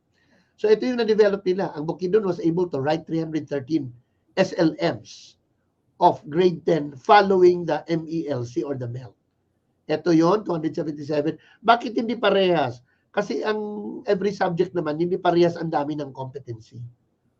Kahit parehas ang number of days, but there are those that need to really be subtasked or tawag natin to be unpacked so that one enduring competency can even have 3 requisite lessons. Kaya medyo dumami yung iba. Example, Iligan City was able to write 460 SLMs for grade 9. So a total of 4,120. At ang maganda dito, after nilang nasulat ito, hindi natapos agad, no? Nag-quality assurance tayo, nag-review tayo sa division, sa region, then we submitted it. Sa central office, gumawa din sila ng ganito. At ang assignment ng Region 10 is senior high school SLMs. Of course, nagawa na natin to, pero apart from that, gumawa din tayo ng sarili natin. Kasi kung hindi ma-perfect ng central office ang delivery, paano na tayo ngayon? And true enough, we were really right in our thinking because central office was not able to deliver the modules on the dot during the opening of classes. Mangilan-ngilan lang. But we were not worried in Region 10 because we realized that we were really on the best shape when we started as far as modules demand is concerned. RD. At ang maganda, we did not stop on the development. Yes? RD, am I correct? Other regions actually are also using our modules, right? Even the central office. Yes, we have a record on that to show in a while. I think that too. Okay. Okay. And then we did not stop in the development of the SLM. Kasi our effort really is to go to digital learning. So we continue to convert these SLMs to e-books, to radio-based instruction, audio scripts, RBI scripts, or TVBI and radio learning episodes. So meron karoon na tayo ng mga teacher actors, broadcasters. Matter of fact, we have a good number of broadcasters in region that are given national recognition, forming part of the national DepEd TV team.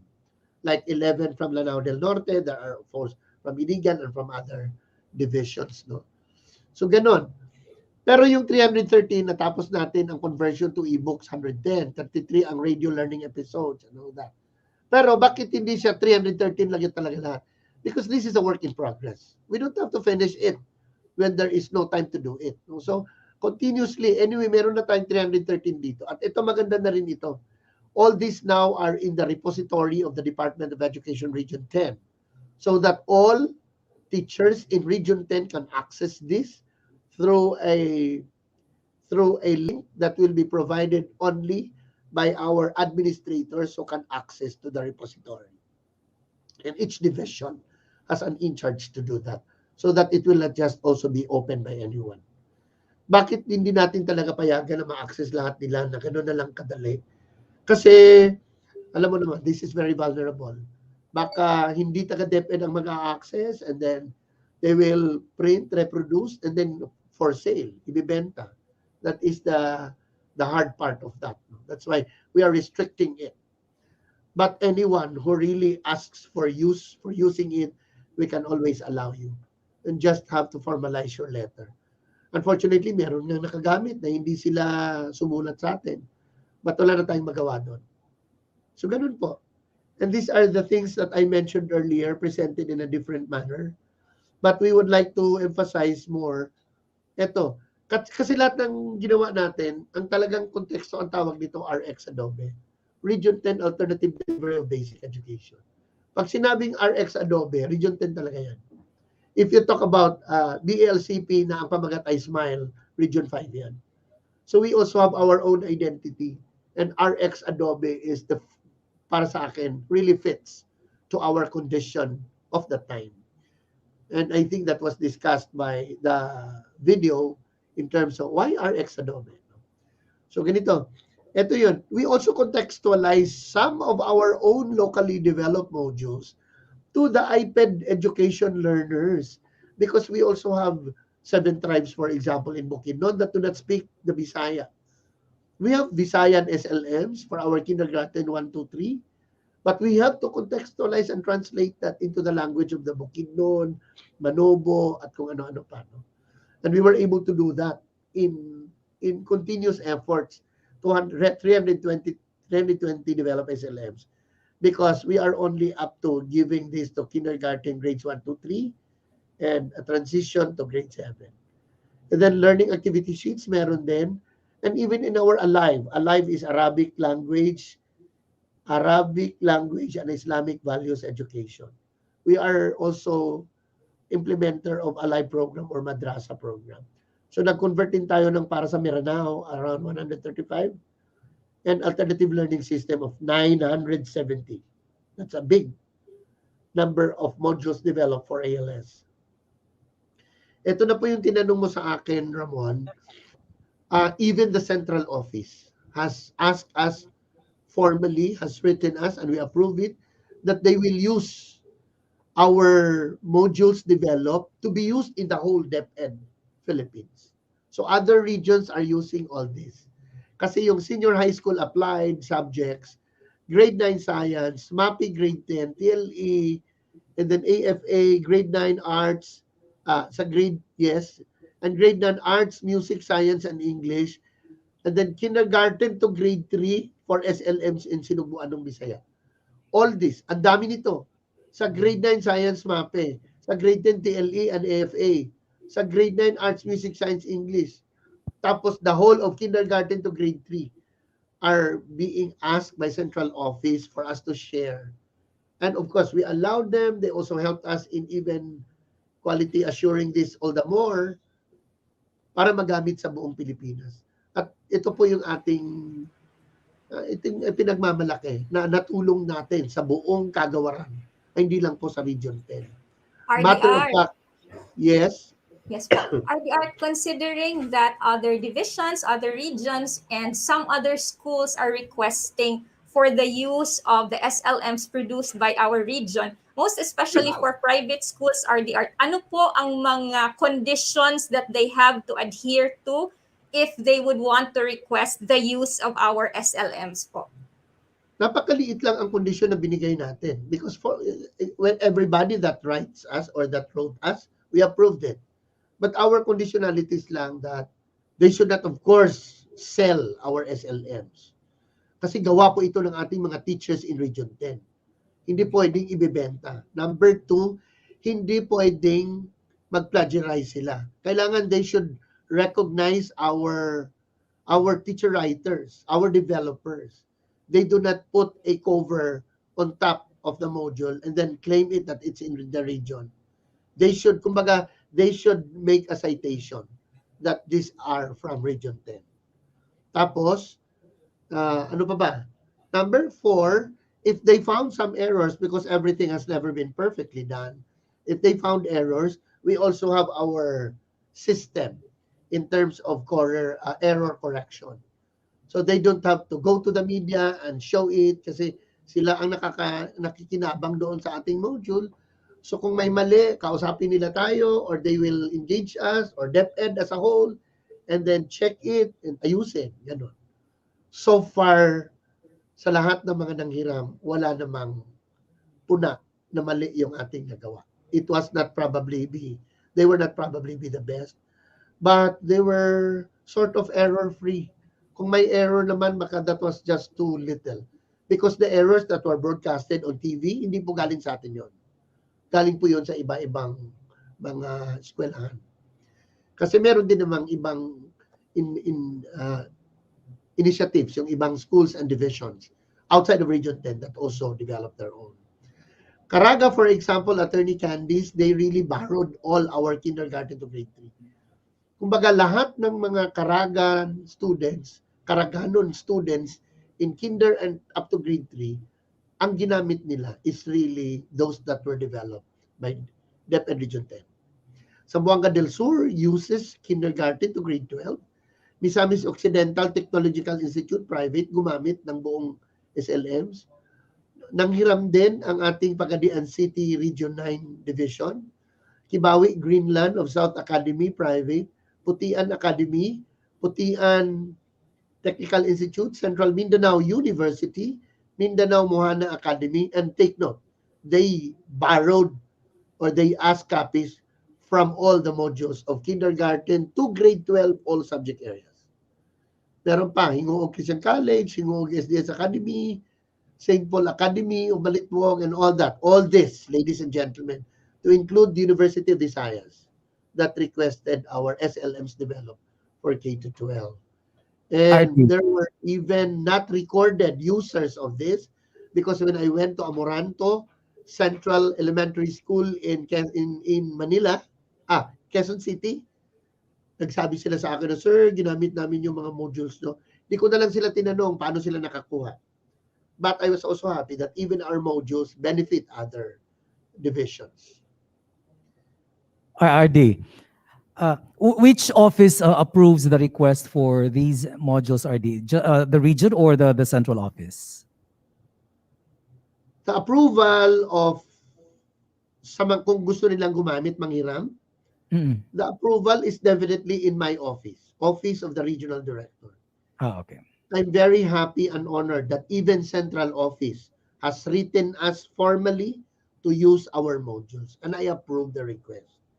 So syempre tayo talaga mag-approve kasi gawa natin to. So we would like to thank and give our recognition. Nagbigay na po tayo ng parangal para sa ating mga manunulat, pati sa ating mga conformance evaluators of these modules. Madami po sila kasi nagamit po ng nakararami yung ating mga nagawa. At hindi lang po siya naging eksklusibo sa Region 10. Kasi we also would like to help others. No? That's the spirit of bayanihan. And then ito po yun. Pinagpatuloy natin ang paghahanda ng ating mga paaralan para sa pagiging handa niya, para sa pagbubukas ng klase, looking at the learning resources, how do we organize the classes, the delivery mode, pati safety measures ng klase, distribution and retrieval of the SLMs, kapirahan, and then partnerships. All these are a continuous effort done by the divisions, the schools, and the region. And then we have conducted, of course, region-wide month-long dry run last year. And I don't know if we will still do that. We already had an experience to bank on, and that was whole year's implementation. The Special Education Fund na nakakatulong sa atin, SEF ng ating local school board, sana magamit pa rin natin for the most urgent and relevant items.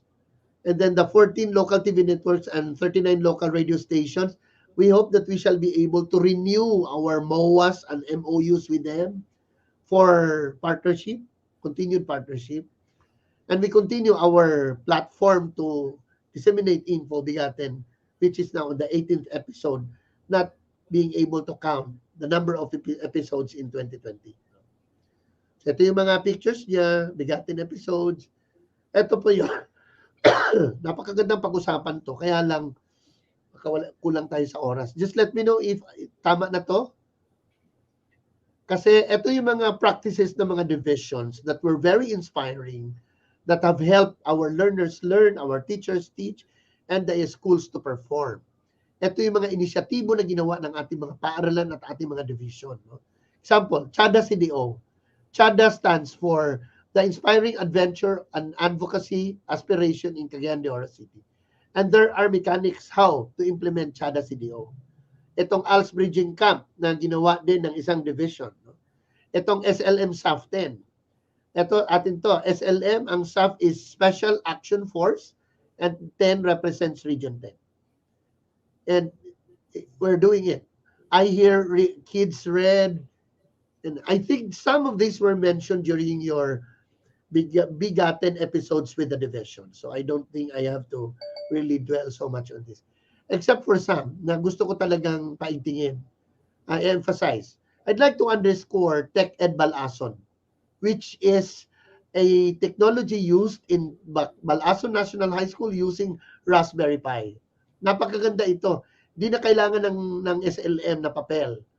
They just purchased a Raspberry Pi unit of 6,000, install it in school, tapos literally students go near to the gadget, i-access niya ang mga SLMs na nakapasok na doon, nakabank na, tapos they copy it using Bluetooth, hindi kailangan ng internet, tapos they carry it home, and then they can answer it, and they can submit their answers through screenshots, padala sa messenger, or if not, kung wala silang internet, punta sila sa eskwelahan, bigay nila yon, forward nila.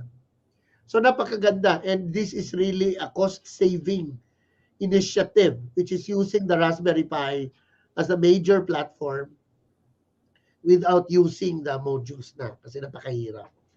So sana ma-replicate natin ito, and if we want emphasis on the discussion of this, we can invite the principal himself of the school. Meron din silang pangako which is a reading program. But this allow me to underscore the 30 radio stations put up in the different schools for our radio-based instruction. Ito po yun, karamihan nito sa Bukidnon. Just a radio station put up in a school that can only reach, ang megahertz niya hindi masyadong malayo, malawak. Kasi pag malaki ang megahertz, malaki din babayaran. Tapos nako-cover yung mga bata within the municipality, within the barangay, and it is doing very well. I saw this before my eyes in Balogo, Pangantukan, and in some barangays of Pangantukan as well. So maganda pamamaraan kasi ang radio-based instruction, maganda kasi ito, nakikinig yung bata sa tinuturo. Merong teacher na nagsasalita, maririnig niya, hindi katulad sa papel na panuorin mo lang, babasahin mo, wala kang maririnig na explanation. May explanation binabasa, but some are not really very deliberate and limited. So iba ito sa mga, these are some of the practices of the schools division offices as good practices. Gumawa din tayo ng CMSS or Curriculum Management Support System. I'd like to thank our IT team, and of course, I think Elson was also behind this, no? Elson of Camigen. Gumawa tayo ng CMSS upang makapture natin ang grado ng mga bata na binigay ng teacher by quarter. Mula sa napakaliit na school, papasok yung data dito sa regional office. So that one time, we did this without thinking of DepEd demand. No? Ginawa natin ito, atin lang inisyatibo. You know, in January, we were asked to submit the grades of children, analyzed the grades of children for the first quarter. Napakadami yun, 1.2 million yun. Hindi madali yun. Paano natin kunin yung mga gradong binigay ng teacher sa 1.2 million? But we were really ready.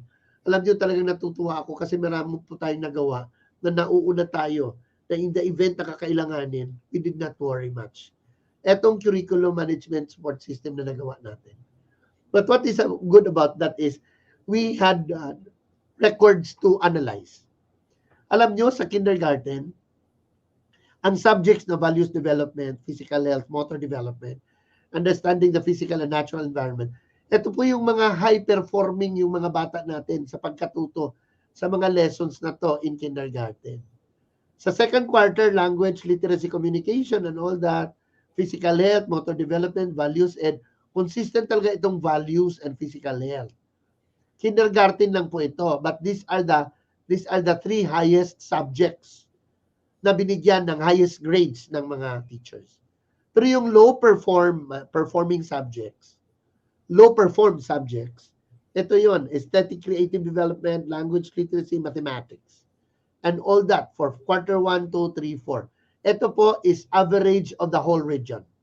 Analysis or making sense of data in the regional macro picture. So nakikita natin, malaking input ito sa atin. So ito pala, sa nakaraang taon, dito pala talaga naghirap yung kindergarten na bata na matuto sa mga asignaturang ito based on the grades. So yan, I'll not explain that anymore. Sa grade 1 to grade 3, ito yun. So talagang very lowest, I mean, the bottom 3 subjects where our learners found difficult to study on their own at home is English, Filipino, and Math. English, Math, Filipino. Parang consistent, no? Ito yung mga high-performed subjects ng ating mga bata based on the grades. For grade 1 to grade 3. Ayan po, 4 to 6, and then 7 to 10. Nakikita nyo ng mga subjects, magaling yung mga bata, saan sila mahina, grades 11 and 12. But of course, this is being backed up by the analysis that was done by Balay City, which I was grateful, and in my early discussion, I thank Balay City for conducting a division assessment test on their own initiative for grade 6 and grade 10 students to satisfy our curiosity. Natututo ba talaga sila? Yung grades, pwede naman yun na maging basihan. Kasi hindi naman magbibigay ng grades ang teacher na 80 kung hindi siya karapat-dapat sa 80. But iba pa rin kapag ang bata ay binigyan ng pasulit. So ito na po yun. No? Division level. And I would like to study this Balay City data because this might also be true to the rest of the areas in the region. There might be peculiarities, but I think we share a lot of commonalities. Tingnan nyo, sa grade 6 ng Balay, this is a random test given to grade 6 and to random learners. Hindi po lahat. Kasi ang administration nito, as shared by Superintendent Vicky, is really face-to-face. The teacher, who is the test administrator, really went to the house and the child answered it face-to-face. And the teacher was there at dalhin yung test paper and go to another house. And of course, it's not easy. And grade 6 lang naman to at hindi naman lahat ng grade 6. So ganito. And on their analysis, English top in Balay's students, grade 6 students perform with 59.75 mean percentage score. So tayo, sabihin natin, napakababa naman ng 59.75 MPS kasi the passing is 75. But I think these figures were just actually in the normal range if we compare it to the past national achievement test results we had. And even those scores we had in the past prior to COVID. So there is a connect and consistency between how our learners learn. But what is good and comforting is even if we deliver it remotely, our students were still able to learn as shown in this figure, which is comparable to the NAT results of the past years. The lowest is mathematics. At nandito din yung kung anong mga example. Ito sa math ito. Ano bang pinakamababa na lesson na hindi nakuha ng bata? Based on the test. Itong number 12, finds the surface area of cubes, prisms, pyramids, cylinders, cones, and spheres. Dito po nahirapan ng bata. And that's the lowest competency or the least learned competency of the grade 6 students tested in Balay City. And the highest competency with 58.21 is interprets data presented in a pie graph. I'm just showing you an example. I'll not read them all. So yun po. Kasi meron talagang ginawa na analysis yung ating division. And we presented this, of course, to National DepEd last night when I did my turn. Example, ito sa subject na English, number 4 is the lowest learned competency, 5162, identifying the purpose, key structural, and language features of various types of info, factual text. But they did well with 78.92. That's amazing. Identify real or make-believe or fact or non-fact images. So it's comparing and identifying. Sa grade 10, tingnan natin. Sa grade 10, mathematics is the lowest, 41.50. And the highest is English, 59.41. But to check on, ano naman, for example, Filipino na lang kasi yung pala ang nabasa ko, no? Sa Filipino, ang highest itong 25th competency. Ay, sorry, lowest pala to. Lowest, 15. This is the lowest, no? Na ipapahayag ang sariling paniniwala at pagpapahalaga kaugnay ng mga kaisipang namayani sa akda. Our students found this competency difficult to learn. And according to the assessment conducted, 30.29, which is the lowest in grade 10 Filipino. Tapos, naiaantas ang mga salita ayon sa damdaming ipinapahayag ng bawat isa. Ito po yung highest ng Filipino, ng grade 6, ng grade 10 ng Malay-Balay. So, thank you for all this analysis. And punta na tayo, matatapos na ako. Number 1 is implementing the distance learning delivery mode to all learners without the conduct of individual readiness test. Totoo po, isa challenge talaga ito. Paano natin mailagay ang bata sa karampatang pamamaraang pagkatuto kung wala tayong ginawa na readiness test? It's not just on the choice of modality, but even on, kumbaga, we're supposed to conduct a diagnostic test so that we can follow where the learners are. Kasi ganun dapat ang principle in teaching and learning. We should teach them where they are. And so, pag nalaman ng teacher na dito ka pa lang talaga, dito pa lang, hindi ka na natuto, then the SLM on this particular should really be given.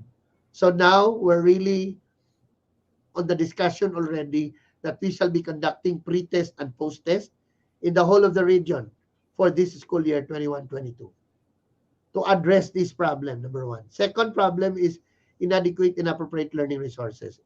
Things are never enough. We have survived though, but it's still never enough.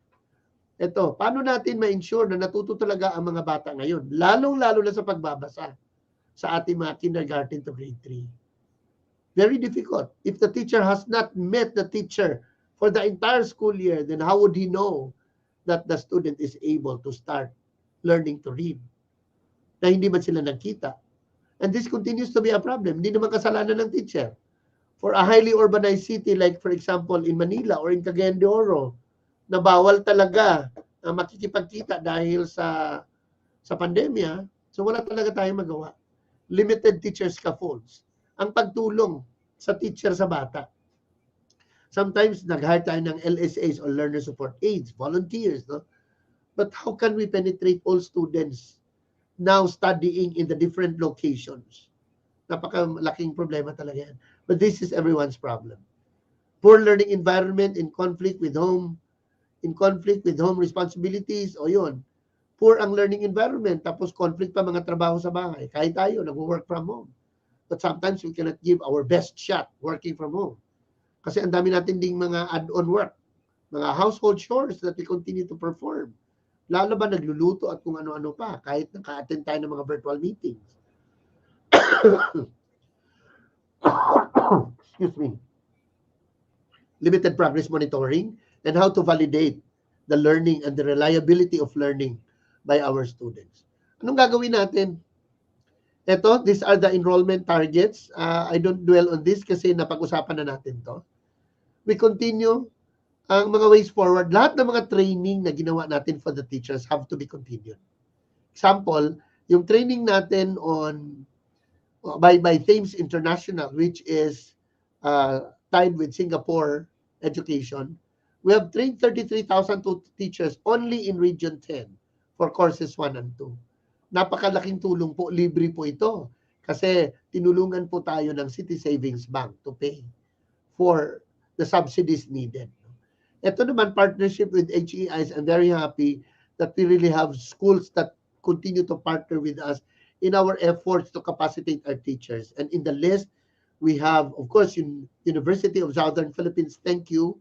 We cannot thank you enough for all the support you've given to train our teachers, especially on content and pedagogies.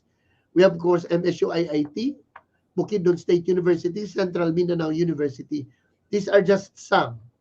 Sorry that I forgot others, but these are the big 4 schools that really help us in our capacity building for teachers' effort.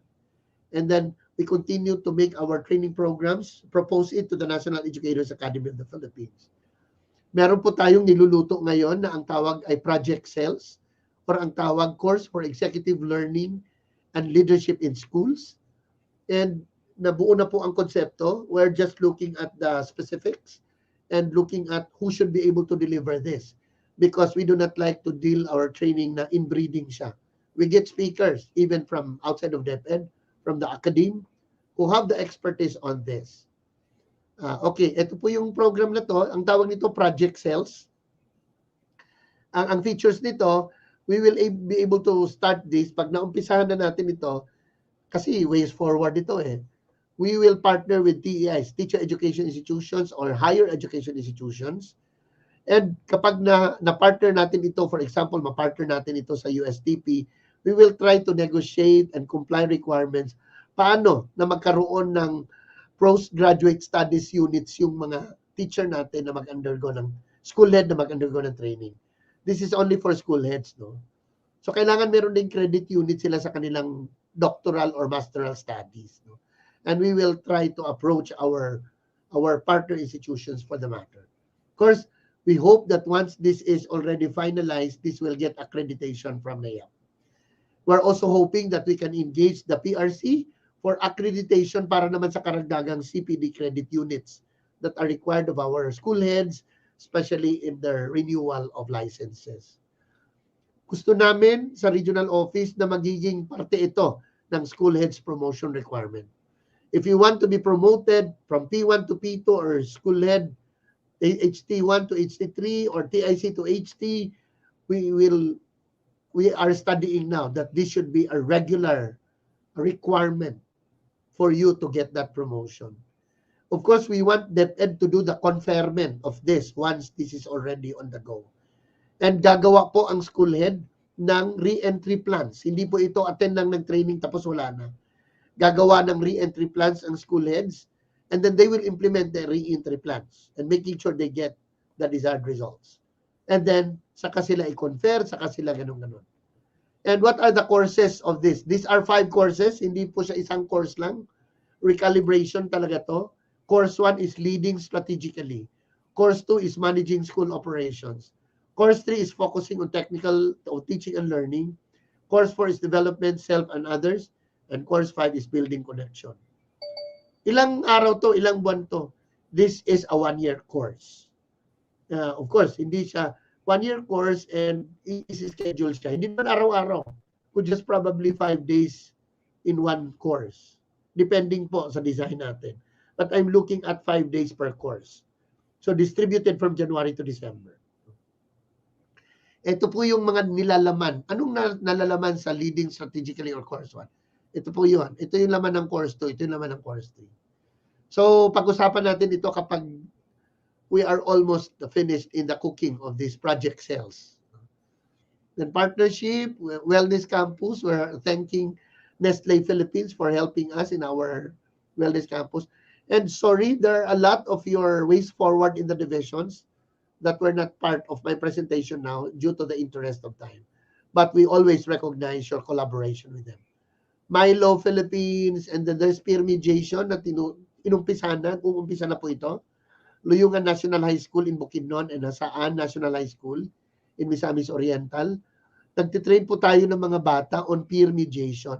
Paano sila tutulong sa kanilang kapwa na masolve ang mga problema na hinaharap ng mga bata. Kasi there are problems among youth that only them can understand. Example, mga bullying, kung ano-anong problema sa school campus, no? And we're not training this only for this kind of situation, but at all times. Iba kasi kapag isa-solve ang problema na may sanction by the authority of the teacher or of the guidance counselor, much more of the principal. The collegiality, you might not be able to get the real story because there's already authority. But if students themselves are talking about their problems and finding solutions, we find it even a better way. And who can do that? We will train our students on peer mediation. And this is ongoing now at Luyungan because this is, I think, for 4 months ba ito? Na hindi ko na matandaan kung gaano to katagal. And then, of course, ituloy natin ang paghahanda natin sa 50 pilot schools in the whole region from the different divisions para sa limited face-to-face. Kasi kahit hindi pa tayo ina-allow, we're really banking on that one day the President will allow us unlimited face-to-face. Ito po yung mga pinaghahanda natin to include na dapat itong 50 schools na mag-pilot ng face-to-face, lahat ng mga teachers ay napabakunahan dapat. At pati yung mga bata dapat bakunahan. Those students aging 14 and above should also be vaccinated. So they are our priorities in the vaccination, although everybody should get the vaccine. But we're doing it in prioritization. Ito po yung 50 schools. And then ito yung mga sinasabi kong training partner with Buksu, CMU, USTP. Meron tayong ongoing training ngayon, running for 40 days, which is a partnership with DICT. Marami pong salamat ng Regional Director ng DICT Region 10 that has helped us even in capacitating our teachers and supervisors for this kind of training. Intensify quality assurance. We continue to procure gadgets, organize classes by modalities, and vaccination for institutional arrangement. We're doing that in DepEd. TV and RBI training of teachers. And we are happy that Misamis Oriental had started training their school heads, tying up with Asian Institute of Management. And we hope this will be replicated by other divisions. And then the learning course with USTP for 5 years, which is a professional continuing training program. Thank you. Of course, all this, mga partnership programs natin on LCAC. And finally, it is not the strongest of the species that survive this kind of situation. I would agree. Nor the most intelligent, but what are survivors would really be those that are most responsive to the demands of change. Marami pong salamat at magandang umaga po sa inyong lahat. Ito pa inyong lingkod, Regional Director DepEd 10, Art Bayocot, saying thank you for your indulgence. Ayan po, RDR. Thank you po doon sa iyong ways forward. Now, RD, may tanong lang po ako. How about for our Safe CI po? Are we up to defend our title for the Safe CI po? Safe CI is not just a competition. It really has to be rooted according to its purpose. So whether there's a search or not, we continue with it. We already had a good start, and we must continue that. But to inform you, DepEd will launch the second year of Safe CI Search. And we are still qualified to join because we have to be consistent. It's not just to be best yesterday and the worst by today. So we have to continue our good practices on the matter. Ayan po. Thank you very much po, RD Art. It was really great to have you with us today, most especially since this is our finale episode for Season 1. Now, RD Art, any final word po for all of us across all the governance levels? What else can I say but thank you for surviving in the most challenging year. And if we were able to survive last year, there's no reason why we cannot do it this coming school year. But let us not be complacent because challenges will always be there. It's not because we're expecting for a much better year and we will be spared from problems. There will still be fair shares of problems that we are to encounter. But I would like to congratulate all of you, all of us that have survived. And I would like to congratulate Attorney Candice and Ramon for finishing up this Season 1 of our BigaTEN DepEd 10, making sure that our 14 divisions are heard, that a lot of topics have been talked about, not just about divisions, accomplishments, or problems. If you backtrack on the past episodes, there were lots that we already have talked about, and we continue to do this platform. I don't know if you need a little rest to resume Season 2, but I think I was very happy to see that you already have your plans for the Season 2. And everyone, please try to watch out what are in store for BigaTEN DepEd 10 Season 2 as we will commence it very soon. And again, the consistent anchors, Ramon and Candice or Rada and Paolo, thank you very much. And I'm very appreciative that you are able to do this on top of your regular functions in the regional office. Marami pong at sa mga superintendents din na mga support nila, huwag nating kaligtaan yan. Kasi we would not be able to reach this number of episodes without our superintendents and the rest of DepEd division families. Well, RD Art, also on behalf of the DepEd 10, BigaTEN DepEd 10 Creative force. Thank you for the leadership. Thank you for the inspiration and the guidance. There At you have it. pasensya nyo, nasa last episode natin, I did not feel well. Nahalata nyo sa boses ko, and sorry for the coughing in betweens, but I hope I was able to convey the message across. Well, most definitely, RDR. Thank you very much for the time po. Even if you're, despite your very hectic schedules, you still made it today. There you have it, mga ka-DepEd, our very own DepEd Region 10 Director, RD Art Bayocot.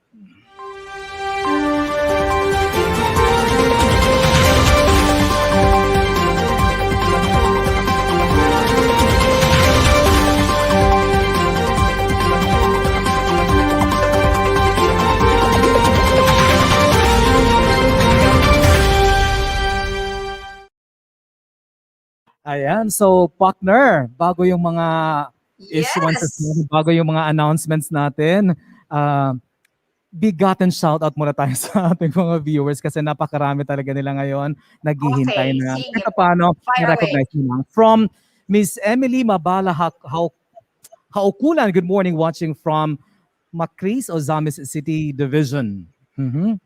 From Ellen Naclon, good morning everyone, watching from Andrea de Costonera Elementary School, Ozamis City Division.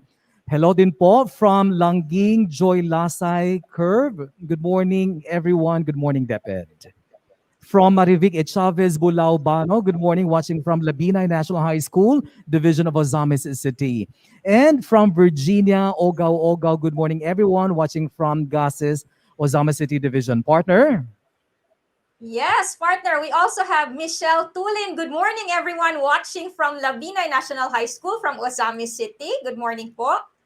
And we have Sydney Rose Tamsi. Good morning, watching also from Labinay Division of Ozamis City. Good morning, Ozamis. Jing Aclao Nunez Borgonia. Good morning, everyone. Also from Labinay National High School. Naghantag fans dito sa Ozamis sa Labinay National High School.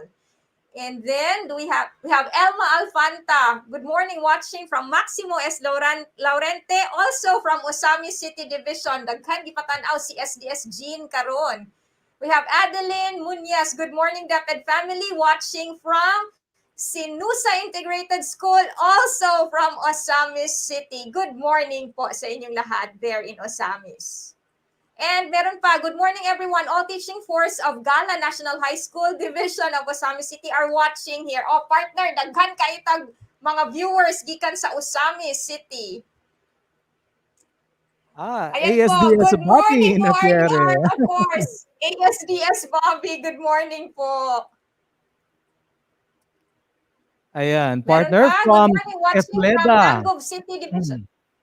Yes, from Efla Go ahead, Dagumbal partner. Enerio. Good morning, watching from Tangub City Division. Ayan, from Eva Josie Fiel Lastimosa. Good morning, watching from also from Ozamis City Division, District 10.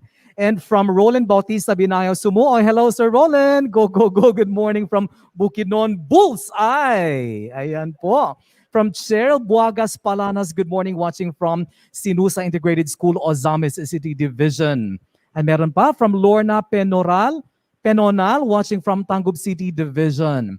Also, from Cheryl Buagas Palanas, good morning, watching from Sinusa Integrated School, Ozamis City Division. Partner? Yes, meron pa. Si Gwenny Morales Mintalar, watching from Sinusa Integrated School Division, also of Ozamis City. Mabuhay! Ebab Ako Ebyang, good morning from Antero, Uroa Central School, also from the Division of Ozamis City. And then, Genevieve Tuanyo Ko, magandang buhay from Ozamis City Schools, School of Arts and Trades. Good morning, Oksat. And then, we have Adisirk Nagilas, good morning, watching from DepEd Als, Ozamis City. And then we have Jeneline Dorias Chongson. Good morning, watching from Ignacio Tan Memorial Integrated School, Misamis Occidental Division. Good morning, Miss O. And Perceline Moralion, good morning, watching from Gango Elementary School. I believe this is also in Ozamis City. Meron pa po ba? Lizelle Malaya, good morning everyone. Watching sa among silingan from Bulwa Central School. Mayong buntag Bulwa. And then J.M. Lorejo, also from Bulwa Central School, Cagayan, Division of Cagayan de Oro. Nelita Hangayo Caballero from Malaybalay City Division. Magandang umaga po, Malaybalay. And Amelita La Fortesa watching from West 1 District of the SDO of Iligan City. Meron pa, partner? Meron, Ay, si ito. Sir... Go ahead, partner. From Ikay Sir pa Ronald, sana. Aklatan Cathedral. Thank you, RD Art. Mayong pagpaniod to, Gwenny Morales Mintalar. Thank you so much po, RD Art. Ayan, maraming nakikinig. Annabel Lariba. Thank you, RD. Good morning. And finally, from Amelita La Forteza. Thank you, RD Art. Well, thank you po sa inyong lahat. Ayan po. So, para sa ating BigaTension partner, ito, Regional Memorandum 371, Workshop on the External Validation of the Enhanced EPP-TLE Curriculum Guides for Grades 4, 5, and 6 with supervisors and industry experts. That's August 16 to 20. We also have Regional Advisory 76 on free training program for all deaf students. That's going to be on August 27. Yes, and meron din po tayong Regional Memorandum 374 on the National Commission for Culture and the Arts or NCCA 2022 Competitive Grants Call for Proposal. The deadline for submission will be on August 31. We also have RM 396 or the participation in the 2021 Brigada Eskwela National Kickoff Program. Partner? That's right, partner. That's going to be at 2 p.m. this afternoon. All right. So RM 395, invitation to watch the Mental Health and Psychological Support Services program dubbed as Tayo Naman, Tulong, Alaga, Yakap at Oras para sa mga tagapagtaguyod ng edukasyon. Ayan. And then RM 394, workshop on the finalization of the Filipino Sign Language Research Instrument. That's from August 18 to 20. Yes, Direk. Sana all makaingon og tayo naman, Direk. Okay, we also have RA 83 on the call for nomination search for the mga bagong Rizal or MBR. The nominees for this must be elementary pupils of at least grade 5 level. Also, can be college students or out-of-school youths and AL students not older than 22 years old. The deadline for nominations will be on August 13. We also have Regional Memorandum 397 on the integration meeting with NAYAP Region 10 and the SDOs, HR SEPs, EPS2, and the MNE focal persons. This will be on August 4. That will be tomorrow. That's right. And Regional Memorandum 402 on pre-work activity and orientation of participants for the 2021 National Schools Press Conference or NSPC. That's from August 4 to 6. Yes, we also have Regional Memorandum 403 on the online conformance review of the developed learning materials or the learning resource package on the delivery of greening program in green schools across the K-12 curriculum, which will be conducted from August 2 to 13. Kasalukuyan po siyang nangyayari ngayon. Ayan. And once again, these are some of our DepEd Regional Office 10 vacancies. 1 Accountant 2, 1 Administrative Officer 4, and 3 Education Program Supervisors. And for the requirements, partner? Yes, basic requirements would be your fully accomplished PDS or personal data sheet with recent passport-sized picture. That will be CS form or Civil Service Form number 212 as revised in 2017. And you can download this form at www.csc.gov.ph. Also, one of the requirements would be your performance rating in the last rating period, if applicable. And then a photocopy of the certificate of eligibility, rating, or your license, wherever applicable. And a photocopy of your transcript of records. At syempre, partner, Regional Memorandum 375 on the BigaTEN DepEd 10 Season 2, which will live stream on August 10. The regional office recognizes and commends the 14 schools division offices for their active and meaningful involvement in all the episodes that led to the immense success of the 2021 BigaTEN DepEd 10 Season 1. Special acknowledgement is extended to the different stakeholders for all their support. Yes, partner. And for our season 2 episodes, among others, we shall be featuring the 2020 to 2021 programs that created a major impact on the learners and sustainability plans for 2021 to 2022. Also, we shall be featuring bits and pieces of accomplishments from SY 2020 to 2021, and of course, the targets for school year 2021 and 2022. And kasali rin po ang best practices and latest innovations. And of course, the enhanced basic education learning continuity plans, or the BELCPs of our different SDOs. That's right, partner. But our SDOs partner have the option to choose or to present their own topic, because we believe that Yes. they are in the best position to determine the content that they would like to share to the public. All right. Plus, partner, a new segment to be, eto excited ako, to be participated in by the DIOs, who will present a weekly 1-minute news report on any ongoing or recently conducted activity in the division, district, or schools.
And finally, we say thank you to the following for making every episode of BigaTEN DepEd 10 possible. Dr. Arturo B. Bayocot, CESO 3, of course, our DepEd 10 Regional Director. ARD Victor G. De Gracia Jr. Welcome back, ARD. And also, we would like to thank our very own BigaTEN DepEd 10 Creative Force, our director, Mary Anthony C. Sheras. We also have from the ICT team, Ralph Simon L. Mabulay, Miss Fatima E. Villaremo, Mr. Clifford B. Liponhay. That's right. And with the support staff from the ORD, Ma'am Juve Estrella and Ma'am Annabel Baculio. And as always, thank you to Sir Elson Hamero and Team Camigin for the BigaTEN DepEd 10 jingle. Also, thank you to Sir Nick Pañares for his generosity in helping us facilitate our account for the continuous use of the StreamYard platform. Our DepEd Regional Office 10 family, the 14 schools division offices, all our DepEd 10 schools, our stakeholders. At salamat sa lahat ng ating mga ka-DepEd, sa lahat ng nanunood sa atin ngayon, and of course, Paolo, our learners, the heart of DepEd Region 10, maraming salamat po. That's right, partner. And just before we sign off, partner, mga ilang katanungan lang, pati na sa ating mga staff. Partner, unsa may pinaka Yes, partner. memorable nimo nga part siguro or segment or episode, o unsa may pinakalisod nga imong na experience?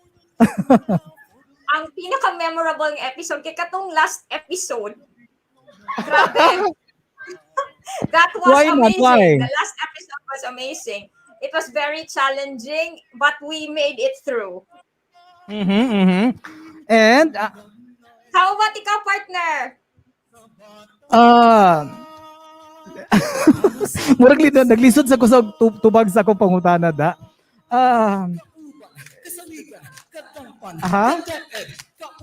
Kasaligan. Ang kang Miss Fatima daw katukunong nakasaluyungan ang iyahasad. Oo, nga remote kaayo ka. Katong nag-exhibition ta sa Luyungan, yes. Yeah, that's right. Well, I probably the one of the most difficult things siguro kanang kuan somehow coordination, live coordination, no? Especially kung atong guest is remote, di ba? Considering all the difficulties in terms of internet connectivity, kana siya overlapping schedules, medyo lisod yung kaayo. But lucky enough partner we have, I would say, I think we already have mastered the word coordination, not only among the yeah, 'di ba sa atong team, so well coordinated kayo ta, I suppose. You are correct, partner. Si Direk pangutan na to. Ganahan daw siya kita tanang gwapo ang guest daw. Katong gwapo ang guest. Maayo ba yata mamili? Sa? Okay, sa DepEd Valencia ang gusto ni Direk. Oo, Itago na to sa pangalan nga. Ayan. Anyway, so more to come mga ka-DepEd. Watch out po para sa aming episode 1 para sa aming season 2, and that's going to be on August 10 featuring the Curriculum and Learning Management Division of the Regional Office. Ayan po. So, meron ka pa bang idadagdag, partner? Wala na, partner. Okay. So, ayan. At dito po nagtatapos. Congratulations, BigaTEN DepEd 10 Creative Force. Congratulations to all of us. Ayan. Ug din hinatapos ang atong ika-18, 18. Ayan. And finale episode. Yan. Final episode, final edition sa atong programa sa Season 1. Ako si Ramon Gonzalez Sabrera, aka ka-DepEd Paulo, ang inyong Public Affairs Unit Lead Officer. Nagapahinumdom nga atong protektahan ang atong pamilya, eskwelahan ug komunidad. Ug ako sab si Candice Racoma, ang inyong rakista abogada, aka ka-DepEd Rada, usab nagaingon, dapat nato hibaw-an ang tinuod nga impormasyon tungod kay mas luwas ang adunay kahibalo. Magpabakuna na ta, mga pahinumdom gikan kanamo nga inyong kauban. Kasaligan. Kadangpan. Siyempre, ka-DepEd. Hangtod sa sunod higayon, kini ang BigaTEN DepEd Babaw, BigaTEN DepEd pagpadaan sa edukasyon, mao'y dumong nga maangkon. BigaTEN DepEd DepEd Northern Mindanao, for the learners then and now. We're always here to serve you no matter how. Pangarap natin abutin, pagsisikapan nating kamting kalidad na edukasyon para sa bata, para sa bansa. Kauban, kasaligan, kadangpan, ka-DepEd. Kauban, kasaligan, kadangpan, ka-DepEd. Amihan ng Mindanao, DepEd Northern Mindanao. Amihan ng Mindanao, mas kaiusan na paibabaw. BigaTEN DepEd, padang sa edukasyon, mao'y dumong nga maangkon. BigaTEN DepEd DepEd Northern Mindanao, for the learners then and now. We're always here to serve you no matter how. Pangarap natin abutin, pagsisipan natin kalidad na edukasyon para sa bata, para sa bansa. DepEd Northern Mindanao, uwihan ng Mindanao. BigaTEN DepEd, BigaTEN DepEd Mindanao, pagkaiusan ng paibabaw. BigaTEN DepEd, Pagpadayon sa edukasyon, mao'y tumong nga maangkon. BigaTEN DepEd DepEd Northern Mindanao, for the learners then and now. We're always here to serve you no matter how. Pangarap natin abutin, pagsisikapan natin kamtin, kalidad na edukasyon para sa bata, para sa bansa. We're always here to serve you no matter how. DepEd Northern Mindanao, for the learners then and now. We're always here to serve you no matter how. Pangarap natin abutin, pagsisikapan natin kamtin, kalidad na edukasyon para sa bata, para sa bansa. DepEd Northern Mindanao, amihan ng Mindanao, ating kamtin, kalidad na edukasyon para sa bata, para sa bansa. DepEd Northern Mindanao, amihan Kami ang inyong kauban. Kasaligan. Kadampan. DepEd. Hangtod sa sunod higayon, kini ang BigaTEN. BigaTEN DepEd sa bansa. DepEd Northern Mindanao, amihan ng Mindanao. BigaTEN DepEd, BigaTEN DepEd.